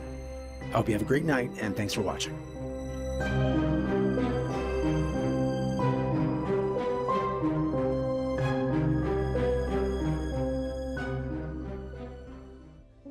My name is Spencer Aldridge, and I used to be a medical student. Cardiology, if you can believe that. All that time memorizing the conduction system of the heart, and I still managed to flunk out of the ethical part. It's funny, people always assume obsession means bloodshot eyes and note cards taped to the ceiling. But for me, it started quietly, in a back room at the University Museum, holding a preserved fetus with 2 faces. They called it a Janus baby. 2 skulls, 1 spine, perfectly symmetrical. I stared at it for a long time. Longer than you're supposed to, probably. Most people walk past things like that with a little shiver and a lot of pretending they aren't curious. I wasn't pretending. I was curious. I wanted to know why it happened. I wanted to know what it meant. Anyway, this is my story. And as my assistant, you're kind of obligated to listen. That's how this works. I talk, you take notes, and try not to look too horrified. I doubt you're not curious. After all, you applied to work for me straight out of college instead of getting a nice clean job at a hospital like a responsible adult. And that tells me everything I need to know. Now, where was I? Right. I started requesting more time in the anatomy labs. Stayed late in the morgue. I wasn't sneaking around, not yet. It was just curiosity at first. Clinical, even. But then I found the tooth tumor. The medical term is hard to pronounce, so I'll spare you my butchered pronunciations. But if you'd seen it, really seen it, you'd understand. It was smiling without a mouth. I held it in my hand and thought, this shouldn't exist. And yet it did. So how many other things were out there that shouldn't exist but did? That's when I stopped caring about normal bodies. I didn't want to study how things worked. I wanted to study how they went wrong. Not accidents, not random mutations, but the places where the body rebelled against the blueprint. Things that broke the rules in elegant, impossible ways. I started collecting case studies, files, photos, preserved samples when I could get them. Tumors, fused twins, bone growths shaped with antlers. I filed them under type anomalies. That's what I called them then. I had this idea, half-formed even to me, that maybe these weren't just defects. Maybe they were echoes, genetic throwbacks, things we weren't supposed to be anymore. I wrote papers. I gave a talk. Not to the whole department, just a few postgrads, a couple professors I trusted. They laughed. Not all of them. Some just looked uncomfortable. They used words like dangerous and irresponsible, but I could see it in their eyes. They didn't not believe me. They just didn't want to admit it. After all, we all know the stories, don't we? The old ones. Greek myth, folk tales, the strange bedtime warnings our grandparents muttered when they thought we weren't listening.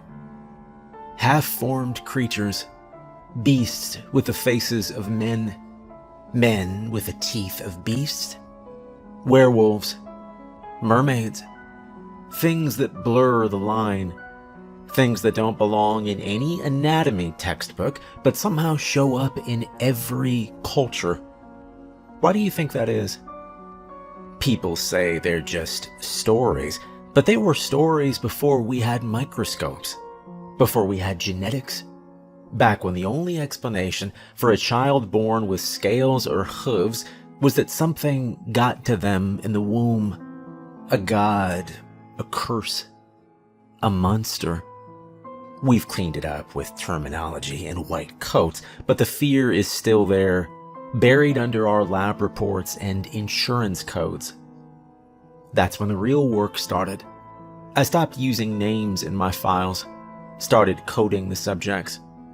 I knew I was crossing a line, but once you've seen what I've seen, you can't go back to pretending. I started meeting with patients off campus, people with rare deformities, the kind of cases that don't make it into textbooks because no one wants to admit they exist. I'd take samples, blood, hair, tissue, just small things, nothing invasive. Then came subject 9, a boy, 11 years old, webbed fingers, underdeveloped jaw, thickened skull with dermal plating that looked almost scaled. The scan showed something else too, extra vertebrae, coiled tight at the base of the spine, like a tail that never finished growing. I ran tests. I repeated them. I lied to his parents, said it was part of a scholarship study. They believed me. That paper never got published. The faculty burned it. Literally burned it. Said I was risking lawsuits, criminal charges, academic disaster. The dean called it medical malpractice. I called it research. They told me to pack my things and not come back. I didn't argue. I just left. Quietly. Before anyone else could come knocking. That was 3 years ago. Then came an opportunity I didn't see coming. Working at this zoo. Most people think zoos are for animals, and most of the time they're right. Lions, penguins, giraffes, things you can point to in a book. Things with Latin names and well-documented diets. Things that poop on schedule and die in predictable ways. Bracken Hollow is not that kind of zoo. Technically, it's called the Bracken Hollow Zoological Institute. That's what it says on the sign nailed to the front gate, right underneath a row of buzzed-out security cameras. If you try to look it up, you'll hit a dead end. No phone number, no photos. The land's listed under a conservation trust that doesn't technically exist. It's buried up in northern Pennsylvania, in a valley you won't find unless you already know where to look. The road is long and cracked, and nobody comes out here unless they're supposed to. The main building used to be a hospital. You can still see the bones of it. Tile floors, old whitewashed walls, steel doors with peeling paint. There are rooms that still smell like disinfectant, especially when it rains. I've converted most of the old surgical wings into specimen rooms. One wing for soft tissue samples, another for bone fragments, another for living things. The cages line the floor of what used to be a quarry behind the building. We've reinforced them with a mix of steel, concrete, and, well, whatever works. Some of the things here don't follow normal rules, so the cages can't either. I wasn't hired to be a zookeeper. Officially, I'm listed as a caretaker and field specialist. That's a fancy way of saying I feed things, I clean things, and I try to keep them from dying, or escaping, or killing each other. There was a manual when I got here, but it was handwritten and water damaged, and ended abruptly on page 17 with the words, "If it speaks, do not reply." I kept it in a drawer, mostly for morale. The zoo didn't start with me. Somebody else ran it before. Some kind of old naturalist, I think. There's no full record, just bits and pieces, scribbled notes, inked diagrams, a few jars with faded labels. I don't know what happened to him. Maybe he retired. Maybe he got eaten. Either way, I'm here now, and the creatures still need tending. And I'm not alone. My only companion is a dog I've named Bailey. She's a mutt, mostly shepherd with a little bit of whatever else makes a dog sturdy and opinionated. She showed up a few days after I did. Skinny, wet, and acting like the place already belonged to her. I didn't argue. She's been with me ever since. Sleeps at the foot of my cot, follows me on rounds, sits outside the enclosures, and stares like she's trying to figure out what everything used to be. Bailey doesn't talk, obviously, but she communicates in her own way. When I skip meals, she gets loud about it. When I forget to sleep, she curls up on my notes and won't move until I do. She sighs when I smoke too much and growls at the back door every time I leave it unlocked. She has saved my life more than once, though not in any dramatic, heroic way. Mostly by making sure I don't do anything too stupid without someone noticing. I talk to her more than I should. Not just commands, real conversation. She listens like she understands about half, which is probably more than I can say for most people. I like having her around. The work gets heavy sometimes, you know how it is. The specimens don't make good company. Some of them are barely sentient. Some are too sentient. Either way, Bailey keeps me from forgetting how to act like a person. So that's where we are. A long way from anywhere, surrounded by creatures that shouldn't exist, in a building that probably shouldn't be standing. I've made it work for now. And you, my assistant, my brilliant, precious assistant, you're going to help me with my work. Congratulations, by the way. Not many people get this far. Means you passed the screening process. Or you botched the screening process somehow and got in by accident. Either way, you're here now. And that means you're mine. There's a lot to learn. Files to review, feeding schedules, specimen histories, containment protocols that may or may not be based on trial and error. You'll get the hang of it, probably. But before we get to all that, I need to catch you up. You can't take care of something if you don't understand what it is, and nothing here makes sense until you hear the stories. So I'm going to tell them to you. All of them. I suggest you make some coffee. Get comfortable. You're going to be here for a while. Story 1. Specimen number 14. The Harpy. My first day here didn't feel like a first day. There was no welcome speech, no paperwork, no orientation video with cheerful music explaining where the emergency exits were. I got out of my car, and someone in a green jacket handed me a clipboard and walked away. That was it. I was the new caretaker of the impossible. I didn't have a room yet, just a cot shoved into a storage wing with an extension cord running to a flickering lamp. I didn't care. I was too busy trying to understand where I was and what this place actually was. The cages down in the quarry were spaced like animal pens, but too deep and too narrow to be standard. The bars had hand-welded cross stations, and some were reinforced with what looked like scrap metal, fishing hooks, and strangely pieces of religious symbols. Not one cage was labeled. There was no index, no master list. I thought maybe I'd start slow, find the food stores, map the place out, settle in. Then the truck came. It was backed up to the main loading dock. No logos, no lights, just the deep hum of something that had been driving a long time. 2 men climbed out. They weren't talkers. They opened the truck bed, lifted something out, and carried it through the rear doors like it was furniture. I followed. I didn't have clearance, but nobody stopped me. Maybe they assumed I already knew what I was doing. I didn't. The something they unloaded was tangled in a net. A real net. Nylon cord with a drawstring, the kind you'd see slung from a helicopter in a nature documentary. It was wet and heavy, and dripping a red-brown mix of blood and dirt across the tiles. Feathers came off in clumps. Black ones. Long and sharp.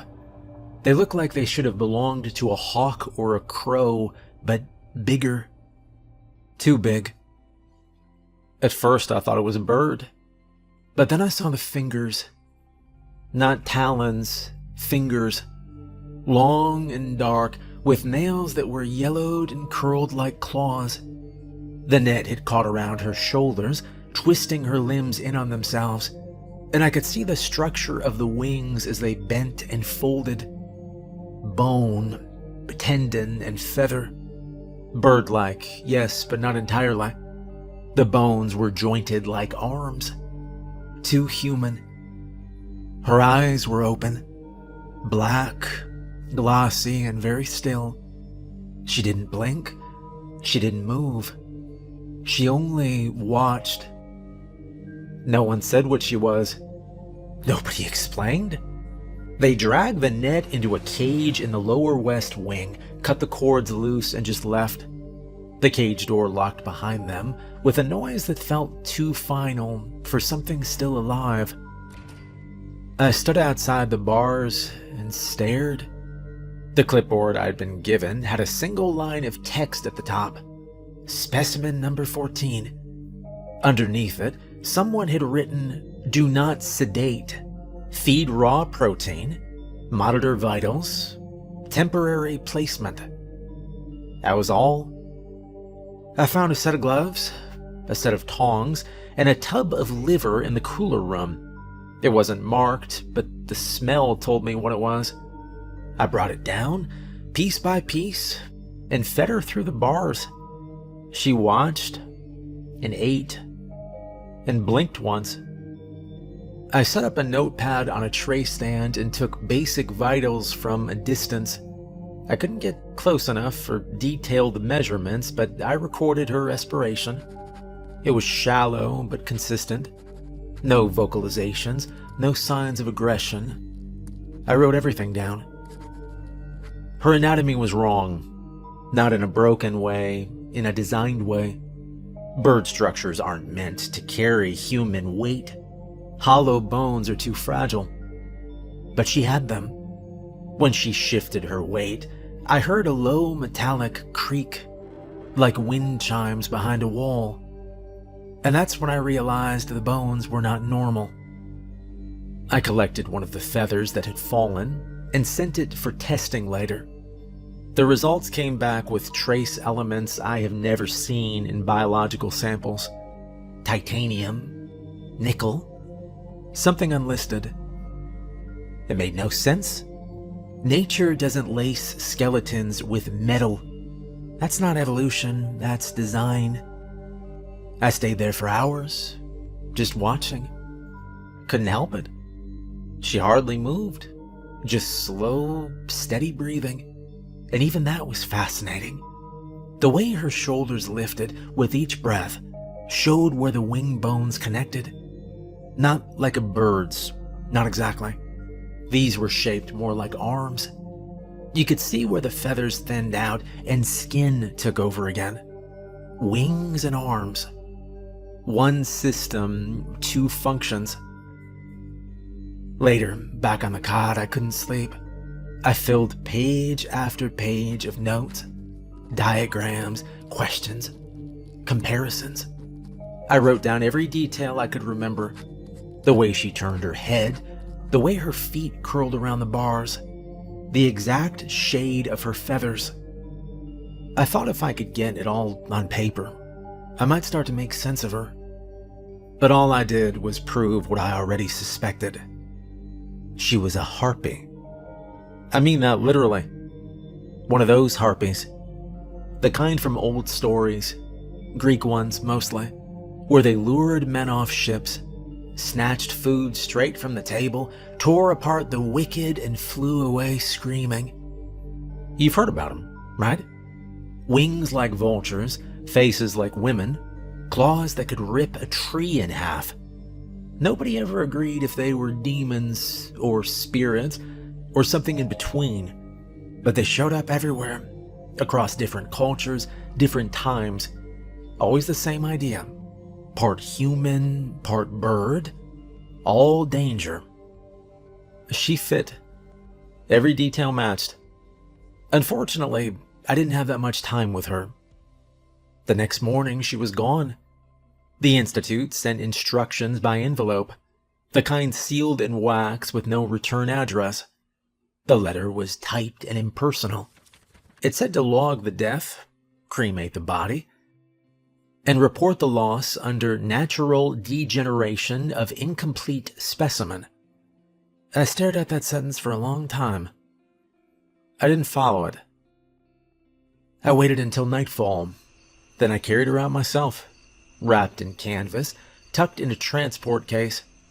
I took her to the edge of the quarry, near the back of the old aviary building. The soil was loose, and the ground had eroded from past weather. I dug a space behind the wall where the birds used to nest. Wasn't deep, but it was far enough from the cameras and just close enough to keep an eye on. I buried her there, and labeled the location in my own files as specimen number 14, missing. I never told anyone. Sometimes, when I'm walking that wing at night, I hear the creak of weight in the rafters above me, like something shifting, like metal bones settling into rest. The cages are always empty, but I still leave out food once a week, just in case. Story number 2, Specimen 67. You've made it this far, so I think you're ready for more. You understand now that this isn't a normal zoo. We don't keep normal animals. We don't follow normal rules. And the things here don't survive on grain pellets or vitamin supplements. Some of them need meat, fresh meat. And some of them, like the one I'm about to tell you about, need more than that. This story takes place in my second week on the job. One morning, I found a file sitting on my desk. It didn't come with instructions or a note, just a thick folder labeled Specimen 67. Inside were blood test results, scan images, handwritten notes, and one very short list of directions. The directions said, Room 9, sedate twice daily. Keep restraints secured. Do not enter alone. Must be fed. Never speak first. Room 9 is located in the far east wing of the main building. That part of the facility used to be part of the hospital's intensive care unit. Now it's sealed off between 2 locked doors. The walls are reinforced. There are no windows. When I opened the viewing window for the first time, I saw a large man strapped into a steel chair. His arms were bound tightly at his wrists and elbows. A thick leather strap ran across his chest, holding him back against the frame. He wasn't moving. His head was bent forward, so I couldn't see his face at first. Then I noticed the head wasn't human. It was the skull of a bull. Not a mask, not a helmet. A real skull, with curved horns and worn bone. It was connected directly to his spine. There were no seams, no surgical staples. It looked like the bones had fused naturally, as if the body had grown that way on its own. That wasn't the only unusual thing. There were 2 heartbeats, one in the chest, one in the skull. Both slow but steady. You could hear them if you stood close. There was a heart monitor connected by a wire, and it gave off a single beep every 30 seconds. Not because he was dying. That was just his normal rhythm. I looked through the medical records. His body was human but heavily altered. He had large muscle growth, especially in the back and shoulders. His skin was thick, almost like leather, and there were dozens of scars. Some looked surgical, some didn't. The brain scans showed 2 kinds of electrical activity. One matched normal human patterns, thinking, language, decision-making. The other was something closer to animal behavior. Fight response, aggression, hunger. Both were happening at the same time. This wasn't a mutation. It was an experiment. His file said he was created by a man named Dr. Callow. I'd heard the name once before, during a conference in my second year of med school. He'd disappeared after being investigated for ethics violations. According to his notes, Callow believed that human instincts had become too weak. He thought emotions made us inefficient. So he tried to bring instinct back. He used animal glands and hormone treatments to change the human body from the inside out. He didn't just want strength. He wanted a creature that followed its urges without hesitation. No guilt, no fear, only drive. Specimen 67 was the result of that research. And now they live here with us at Bracken Hollow Zoo. The file said he had to be fed regularly. Didn't say with what, so I asked one of the senior handlers. They told me, "You don't need to worry about that. The benefactors handle it." I found out what that meant a few days later. A truck pulled up after dark. They kept the lights off, and I noticed there was no plate number. The driver stayed in the cab. 2 men unloaded a crate from the back and wheeled it inside. When they opened it, I saw a man inside. He was unconscious, maybe drugged. His hands were cuffed. There was a tag around his wrist. They took him straight to room 9. I wasn't asked to help. I checked the tag after they left. Had no name, just a case number. Later, I learned that the people in these crates are criminals, not people with speeding tickets. They are violent offenders, people with sealed records or who've disappeared from prison transfers. Officially, they're gone. Nobody's looking for them. This zoo has a deal with the government. It's not written down anywhere, but it's real. In exchange for continued funding and silence, the benefactors provide a steady supply of disposable people.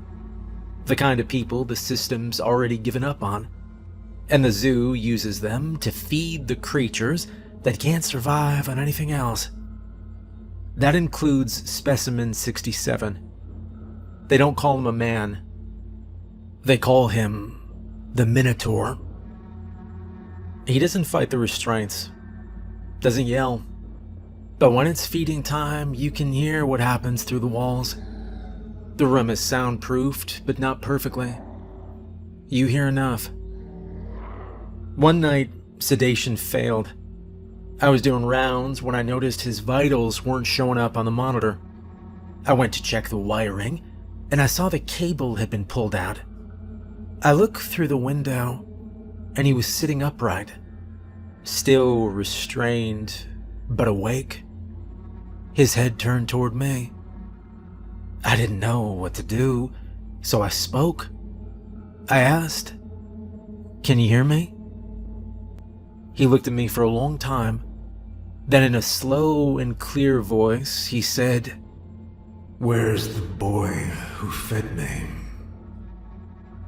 That was all he said. He didn't speak again, and I didn't know what he meant. There was no record of a boy in his file. No initials, no notes. Maybe he was a caretaker before me. Maybe it was someone from the lab where he was made. Maybe it was someone he remembered before all this. I don't have the answer, and I haven't asked again. Now, every time the truck shows up at night, I stay in my room. And a word of advice, since we're getting comfortable with each other. Don't go to room 9, even if you're curious. Especially if you're curious. My last assistant let curiosity get the better of him. He wanted to observe up close. I admire the initiative, but he didn't escape with all his limbs intact. He still sends postcards, believe it or not. Lovely penmanship, poor depth perception. I'd rather keep you in one piece. It's hard to run tests with only one arm. Harder still to write neatly. So be clever, be careful, and stay out of that wing. I have 2 more stories for you. They're short but important. You'll be working with both of these specimens closely, so you'll need to understand what they are, where they came from, and what they're capable of. Let's begin. Story 3. The Taxidermist's Daughter. Specimen 5 arrived in a wooden crate padded with velvet lining. She was packaged upright, with her arms folded neatly over her chest. Her body had been preserved carefully. A folded note had been placed between her hands. It said, "For continued observation, she may wake soon." She had the form of a human woman, but her body had been built from multiple animals. Her legs ended in the split hooves of a deer. Her arms were thin and long, with joints that bent too far. Small feathers covered parts of her back and shoulders, and thin wings, closer to a crow's than anything else, were attached along the shoulder blades. Her eyes reflected light and were vertical slit like a cat's. There were stitches along nearly every major joint. Her condition was stable. No decay, no rot, no signs of active circulation or brain activity, but also no decomposition. I placed her in a sealed observation room with controlled humidity and temperature. There were no restraints. I logged her in as Specimen 5 and ran basic scans over the following days. No movement, no sound. She opened her eyes on day 18 during a routine observation. She sat upright, turned her head toward me, and said, "Where's my father?" That was the first thing she said. I searched the crate again for any origin details. The address label was mostly scraped off, but one stamped line still showed part of a name. The Vail Institute for Anatomical Restoration. I cross-checked the name with our archive and found mention of a private medical facility in Vermont. It operated between 1889 and 1946 and was listed as destroyed by fire.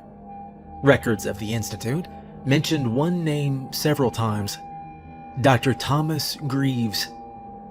He was an anatomist and a self-taught taxidermist. According to archived documents, his last experiment involved assembling a full human form using preserved parts from multiple animals. He died in 1903. There is no confirmed birth certificate or living record for Specimen 5. Her tissue structure shows signs of preservation chemicals from the early 20th century, similar to arsenic-based embalming fluid. I estimate she has not aged in over 100 years. She continues to ask about her father. She's not asked about anything else with the same consistency. She does not eat. She rarely speaks. When she does, it is limited to questions about the weather, the passage of time, or unfamiliar sounds. She has no concept of digital devices or electric lighting, but does not seem afraid of them. She prefers to sit near the observation window when it rains. Bailey, my dog, likes her. This is unusual. Bailey growls at most specimens and ignores the rest. With Specimen 5, she's calm. She often lies near the door of the room while the subject is awake. I have no explanation for this behavior, but I take it as a sign of low threat level. I asked Bailey once, "Do you know something I don't?" She scratched behind her ear and rolled over, which I took as either a no or a refusal to answer. This specimen confirms there are other facilities like ours, or at least there were. The Vail Institute was destroyed, but someone kept its work alive long enough to ship her here. That means we are not the only people collecting and studying these creatures. Someone else out there knows what we know. Story 4. The Candleman. Specimen 34 was recovered from the basement of an abandoned research station outside Russia. When the recovery team arrived, the walls, ceilings, and floors were covered in a thick layer of wax. The wax was still warm. It had sealed doors shut and clogged ventilation ducts. There were signs of fire damage in every room. Burned equipment, melted wires, and several charred human bodies were found inside. In the central room, the team located a humanoid figure partially melted into the floor. They cut it free and transported it to Bracken Hollow in a sealed, heat-resistant container. The figure was warm to the touch. After arrival, the wax began to shift. Over the next 32 hours, the specimen reformed itself into a human-like body. The face had no clear features, just shallow indentations where eyes and a mouth should be. The rest of the body followed normal human proportions, but lacked skin texture. The entire surface was smooth and soft, like cooling wax. A single wick was embedded in the top of the skull. The wick remains unlit. We store him in a containment pod made of reinforced glass with temperature control. He emits constant heat from his body, enough to blister unprotected skin. When fully formed, he becomes aware of nearby movement. If a person enters the enclosure, he approaches slowly. If the subject gets too close, he reacts violently. One technician opened the chamber without authorization to take a direct sample. The specimen made contact. The technician was immediately covered in wax. It spread over his body in less than 30 seconds. When we pulled him out, he was fully encased, mouth sealed, limbs frozen, no visible breathing. We placed him in cryo storage. He remains alive but unresponsive. The behavior resembles how spiders trap prey in silk before feeding. The wax doesn't kill immediately. It immobilizes, preserves, and may serve a digestive function over time. We believe the specimen is capable of feeding through absorption.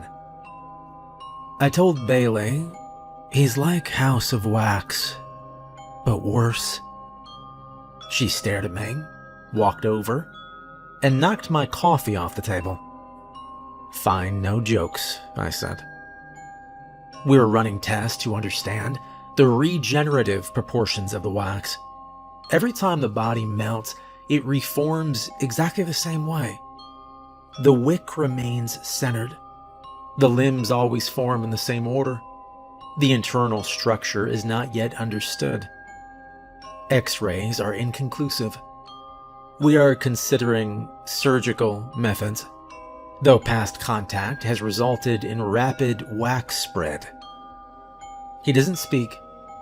He does not respond to sound, but he is aware of movement, temperature, and proximity. The pattern of his reconstruction suggests a memory of his own form, possibly a preserved mental image. The specimen came from a Russian sleep research facility that operated without oversight. The original purpose of the project is unclear, but some notes recovered on-site reference, endocrine system manipulation, and long-term deprivation studies. Whatever they were trying to create, it no longer resembles anything human. And that's it.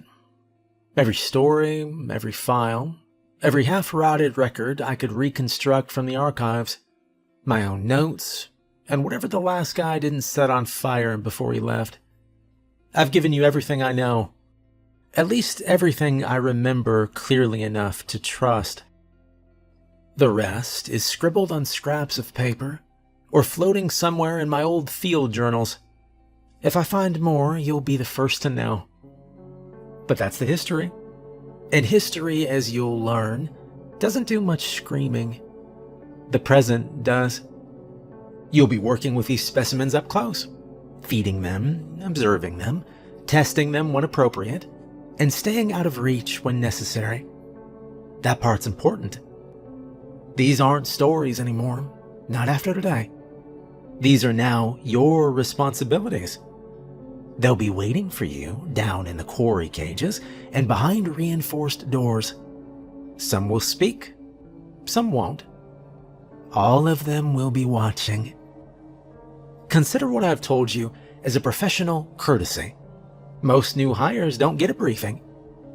They get a key card, a bad flashlight, and instructions not to bleed on the floor. So take this for what it is. A head start. I look forward to seeing how you handle it. Bailey likes you, by the way. That's rare. I don't suggest you let it go to your head, but I'd pay attention to her instincts if I were you. She's never been wrong about a specimen or a person. Your cot is in the north wing, second door on the right. Sheets are clean. I left you a fresh notebook. You'll need it. Your first shift starts in an hour. The schedule's taped to the fridge. Yes, we have a fridge. I'll be in the lab most of the night, finishing up some dissection reports and prepping the sedation rounds. If you need anything, don't shout. Use the intercom or knock respectfully. Good luck, research assistant. I have high expectations.